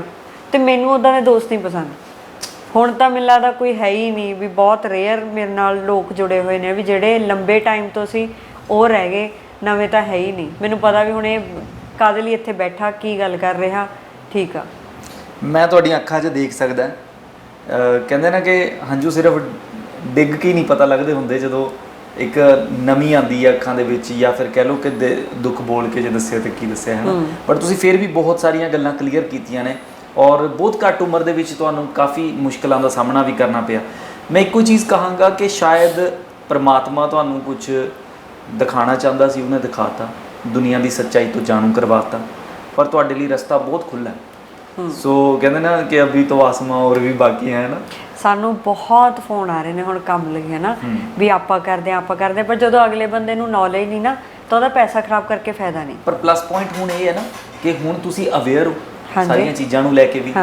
ਕਲਾ ਤੁਹਾਡੇ ਕੋਲ ਪਹਿਲਾਂ ਤੋਂ ਸੀ, ਔਰ ਲੋਕਾਂ ਦਾ ਪਿਆਰ ਤੁਹਾਡੇ ਨਾਲ ਬਰਕਰਾਰ ਹੈ ਬਹੁਤ ਜ਼ਿਆਦਾ। ਮਤਲਬ ਮੈਨੂੰ ਹੁਣ ਸੱਚੀ ਮੈਂ ਹੁਣ ਵੀ ਰੋ ਕੇ ਆਈ ਹਾਂ। ਮੈਂ ਕਿਹਾ ਮੈਨੂੰ ਲੋਕ ਇੰਨਾ ਪਿਆਰ ਕਰਦੇ ਨੇ ਵੀ ਮੈਂ ਕੁਛ ਹੋਰ ਹੀ ਸੋਚੀ ਜਾਂਦੀ ਸੀ ਵੀ ਜੇ ਕਮੈਂਟ ਨਹੀਂ ਆ ਰਿਹਾ ਜਾਂ ਕੋਈ ਉੱਦਾਂ ਦੀ ਕੋਈ ਮੈਸੇਜ ਨਹੀਂ, ਹੈ ਨਾ, ਵੀ ਮੈਨੂੰ ਆਏ ਸੀ ਵੀ ਨਹੀਂ। ਪਰ ਜਿੰਨੇ ਸਾਨੂੰ ਹੁਣ, ਮੈਂ ਸਵੇਰੇ ਸੁੱਤੀ ਸੀ, ਜਿਵੇਂ ਅੱਜ ਮੈਂ ਲੇਟ ਉੱਠੀ ਥੋੜ੍ਹਾ ਜਿਹਾ, 8-9 ਵਜੇ ਮੈਂ ਸੁੱਤੀ ਹੋਣੀ ਆ, ਤੇ 12 ਕੁ ਵਜੇ ਮੈਨੂੰ ਮੇਰੀ ਇੰਟਰਵਿਊ ਸੀ, ਮੈਂ ਉੱਠਣਾ ਸੀ, ਤੇ ਮੇਰੇ ਫੋਨ ਤੇ 20 ਮਿਸ ਕਾਲਾਂ ਸੀਗੀਆਂ ਜੀ, ਬਾਹਰਲੀਆਂ ਹੀ। ਤੇ ਹਰ ਇੱਕ ਕੋਈ ਮਤਲਬ ਬਿਨਾਂ ਭੈਣ ਤੋਂ ਗੱਲ ਹੀ ਨਹੀਂ ਕਰਦਾ ਅਗਲਾ, ਵੀ ਭੈਣ ਅਸੀਂ ਤੇਰੇ ਨਾਲ ਆ, ਭੈਣ ਅਸੀਂ ਤੇਰੇ ਨਾਲ ਆ ਨਾ, ਦੱਸ ਤੈਨੂੰ ਕਿੰਨੇ ਪੈਸੇ ਚਾਹੀਦੇ ਨੇ। ਅਗਲੇ ਦੇ ਪੈਸੇ ਕਿਉਂ ਖਰਾਬ ਕਰੀਏ? ਜਿਹਨੂੰ ਨੌਲੇਜ ਆ ਨਾ, ਅਸੀਂ ਤੇ ਕੰਮ ਲਈ ਚੱਲਦੇ ਨਾ ਕਿ ਕੰਮ ਮਿਲੇ, ਵੀ ਸਾਨੂੰ ਕੰਮ ਮਿਲੇ, ਵੀ ਜੇ ਤੁਹਾਨੂੰ ਨੌਲੇਜ ਆ ਉਹ ਚੀਜ਼ ਦੀ ਵੀ ਹਾਂ ਇਹਦੇ ਇੰਨੇ ਪੈਸੇ ਲੱਗਣਗੇ। ਜੇ ਮੈਂ ਚਾਹਾਂ ਮੈਂ ਕਹਿ ਵੀ ਸਕਦੀ ਹਾਂ ਬਈ 2 ਲੱਖ ਦਾ ਆਡੀਓ ਆ, ਜਦ ਕਿ ਉਹ ਹੋਊਗਾ ਲੱਖ ਦਾ, ਉਹ ਫਿਰ ਅਗਲੇ ਦਾ ਟਰਸਟ ਹੋਣ ਵਾਲੀ ਗੱਲ ਆ। ਸਾਡੇ ਉਹ ਸੁਭਾਅ, ਮੇਰੇ ਤਾਂ ਸੁਭਾਅ 'ਚ ਹੀ ਨਹੀਂ ਹੈਗਾ। Right. So wish you all the best, ਮੈਂ ਇਹੀ ਕਹਾਂਗਾ। ਔਰ ਤੁਹਾਡੇ ਨਾਲ ਮਿਲ ਕੇ ਬਹੁਤ ਚੰਗਾ ਲੱਗਿਆ, ਭਾਵੇਂ ਇੱਕ ਲੰਬੇ ਸਮੇਂ ਤੋਂ ਬਾਅਦ ਜ਼ਰੂਰ ਮਿਲੇ, ਪਰ ਜਦੋਂ ਮਿਲੇ ਤਾਂ ਐਂ ਲੱਗਿਆ ਕਿ ਅਸੀਂ ਤਾਂ ਕਿਤੇ ਗਏ ਹੀ ਨਹੀਂ ਸੀ, ਹੈ ਨਾ। ਸਲੀਨਾ ਸਾਡੇ ਨਾਲ ਹੀ ਸੀ, ਸਾਡੇ ਦਿਲਾਂ ਦੇ ਵਿੱਚ ਸੀ। ਸੋ ਇਸੇ ਉਮੀਦ ਦੇ ਨਾਲ ਤੁਹਾਨੂੰ ਕਹਿਣਾ ਚਾਹਾਂਗਾ, ਗੁਜ਼ਾਰਿਸ਼ ਹੈ ਇੱਕ, ਕਿ ਸਾਡੇ ਦਰਸ਼ਕਾਂ ਲਈ ਇੱਕ ਗੀਤ ਗਾ ਦਿਓ। ਰਿਮ ਝਿਮ ਪੈਂਦੀਆਂ ਕਣੀਆਂ, ਸੱਜਣਾ ਜਾਨ ਮੇਰੀ ਤੇ ਬਣਿਆ, ਸੱਜਣਾ ਜਾਨ ਮੇਰੀ ਤੇ ਬਣਿਆ, ਮੁੜ ਮੁੜ ਬੱਦਲ ਗੱਜਦਾ ਆ ਜਾ, ਵੇ ਮੇਰਾ ਦਿਲ ਨਹੀਂ ਉਹ ਲੱਗਦਾ ਸੋਹਣਿਆ, ਵੇ ਮੇਰਾ ਦਿਲ ਨਹੀਂ ਉਹ ਲੱਗਦਾ ਹਾਣੀਆਂ, ਵੇ ਮੇਰਾ ਦਿਲ ਨਹੀਂ ਉਹ ਲੱਗਦਾ। ਬਹੁਤ ਵਧੀਆ, ਥੈਂਕ ਯੂ, ਬਹੁਤ ਵਧੀਆ। ਔਰ ਇਸੇ ਤਰੀਕੇ ਨਾਲ ਬੁਲੰਦ ਰਹੇ ਤੁਹਾਡੀ ਆਵਾਜ਼। ਤੇ ਮੈਂ ਬਸ ਇਹੀ ਕਹਿਣਾ ਚਾਹਾਂਗਾ, ਜਿਨ੍ਹਾਂ ਨੇ ਵੀ ਇਹ ਇੰਟਰਵਿਊ ਸੁਣਿਆ, ਤੁਹਾਨੂੰ ਹੋਰ ਨਜ਼ਦੀਕ ਤੋਂ ਜਾਣਿਆ ਹੋਊਗਾ, ਪਰ ਉਸਦੇ ਨਾਲ ਨਾਲ ਜਦੋਂ ਵੀ ਤੁਸੀਂ ਸੋਸ਼ਲ ਮੀਡੀਆ ਦੇ ਉੱਤੇ, ਭਾਵੇਂ ਕੋਈ ਚੰਗਾ ਲੱਗਦਾ ਹੈ, ਮਾੜਾ ਲੱਗਦਾ ਹੈ, ਕੁਝ ਲਿਖਣ ਤੋਂ ਪਹਿਲਾਂ ਜ਼ਰਾ ਸੋਚ ਲਿਆ ਕਰੋ, ਉਸ ਦਾ ਅਸਰ ਕਈ ਵਾਰ ਉਸ ਦੀ ਜ਼ਿੰਦਗੀ 'ਤੇ ਬਹੁਤ ਵੱਡਾ ਹੁੰਦਾ। ਔਰ ਤੁਹਾਡੇ ਲਈ ਅਸੀਂ ਉਮੀਦ ਕਰਦੇ ਹਾਂ ਕਿ ਜਿਸ ਤਰੀਕੇ ਦੇ ਨਾਲ ਹੁਣ ਜਦੋਂ ਮੌਕਾ ਮਿਲਿਆ, ਜਦੋਂ ਕੰਟਰੈਕਟ ਖਤਮ ਹੋ ਗਿਆ, ਸਭ ਕੁਝ ਖਤਮ ਹੋ ਗਿਆ, ਇੱਕ ਆਜ਼ਾਦੀ ਆਈ ਹੈ, ਤਾਂ ਤੁਹਾਨੂੰ ਹਰ ਪਾਸੇ ਤੋਂ ਜਿਹੜਾ ਐਪਰੀਸੀਏਸ਼ਨ ਮਿਲੇ, ਤਰੱਕੀ ਮਿਲੇ। ਥੈਂਕ ਯੂ ਬਾਈ, ਥੈਂਕ ਯੂ, ਮਿਹਰਬਾਨੀ ਸਾਡੇ ਨਾਲ। Thank you so much. So ਉਮੀਦ ਕਰਦੇ ਹਾਂ ਦਰਸ਼ਕੋ ਤੁਹਾਨੂੰ ਇਹ ਐਪੀਸੋਡ ਸੁਣ ਕੇ ਚੰਗਾ ਲੱਗਿਆ ਹੋਵੇਗਾ, ਬਹੁਤ ਸਾਰੀ ਇਨਕਰੇਜਮੈਂਟ ਵੀ ਮਿਲੀ ਹੋਏਗੀ, ਅਵੇਅਰਨੈਸ ਵੀ ਮਿਲੀ ਹੋਏਗੀ। ਅਸੀਂ ਬਾਰ-ਬਾਰ ਕਈ ਪ੍ਰੋਗਰਾਮਸ ਦੇ ਵਿੱਚ ਅਸੀਂ ਗੱਲ ਕਰਦੇ ਹਾਂ, ਆਲਦੋ ਅਸੀਂ ਅੱਜ ਤੁਹਾਡੀ ਇੱਕ ਆਰਟਿਸਟ ਦੇ ਨਾਲ ਮੁਲਾਕਾਤ ਕਰਵਾਈ ਹੈ, ਪਰ ਉਹ ਆਰਟਿਸਟ ਵੀ ਤਾਂ ਸਾਡੇ ਇਨਸਾਨਾਂ ਦੇ ਵਿੱਚੋਂ ਹੀ ਹੁੰਦੇ ਨੇ। ਸੋ ਉੱਦਾਂ ਦੇ ਹੀ ਫੈਸਲੇ ਕਈ ਵਾਰ ਅਸੀਂ ਆਪਣੀ ਜ਼ਿੰਦਗੀ ਦੇ ਵਿੱਚ ਵੀ ਲੈ ਲੈਂਦੇ ਹਾਂ। ਜਦੋਂ ਕਿਸੇ ਦੂਜੇ ਨਾਲ ਕੁਝ ਗਲਤ ਹੋ ਜਾਂਦਾ ਹੈ ਜਾਂ ਕੋਈ ਗਲਤ ਸਟੈਪ ਲੈ ਲੈਂਦਾ ਤਾਂ ਉਸ ਤੋਂ ਸਿੱਖਣਾ ਚਾਹੀਦਾ। ਤਾਂ ਜਿਹੜੇ ਨੌਜਵਾਨ ਮੁੰਡੇ ਕੁੜੀਆਂ ਜਿਹੜੇ ਵਿਦੇਸ਼ਾਂ ਦੇ ਵਿੱਚ ਜਾਣ ਦੇ ਲਈ ਚਾਹਵਾਨ ਹੁੰਦੇ ਨੇ, ਥੋੜ੍ਹਾ ਜਿਹਾ ਨੌਲੇਜ ਲਓ, ਥੋੜ੍ਹਾ ਜਿਹਾ ਦੁਨੀਆ ਨੂੰ ਅੰਡਰਸਟੈਂਡ ਕਰੋ, ਫਿਰ ਪੂਰੀ ਦੁਨੀਆ ਤੁਹਾਡੇ ਲਈ ਹੈ, ਕਿਸੇ ਨੇ ਨਹੀਂ ਰੋਕਿਆ, ਕਿਤੇ ਵੀ ਜਾਓ। ਸੋ ਅਗਲੇ ਕਿਸੇ ਐਪੀਸੋਡ ਦੇ ਵਿੱਚ ਮਿਲਾਂਗੇ, ਕਿਸੇ ਹੋਰ ਕਲਾਕਾਰ ਦੇ ਨਾਲ ਤੁਹਾਡੀ ਮੁਲਾਕਾਤ ਕਰਵਾਵਾਂਗੇ। ਇੱਥੇ ਤੁਹਾਡੇ ਤੋਂ ਇਜਾਜ਼ਤ ਚਾਹੁੰਦੇ ਹਾਂ। ਤੁਸੀਂ ਦੇਖਦੇ ਰਹੋ ਹਮਦਰਦ ਟੀਵੀ। ਸਤਿ ਸ਼੍ਰੀ ਅਕਾਲ।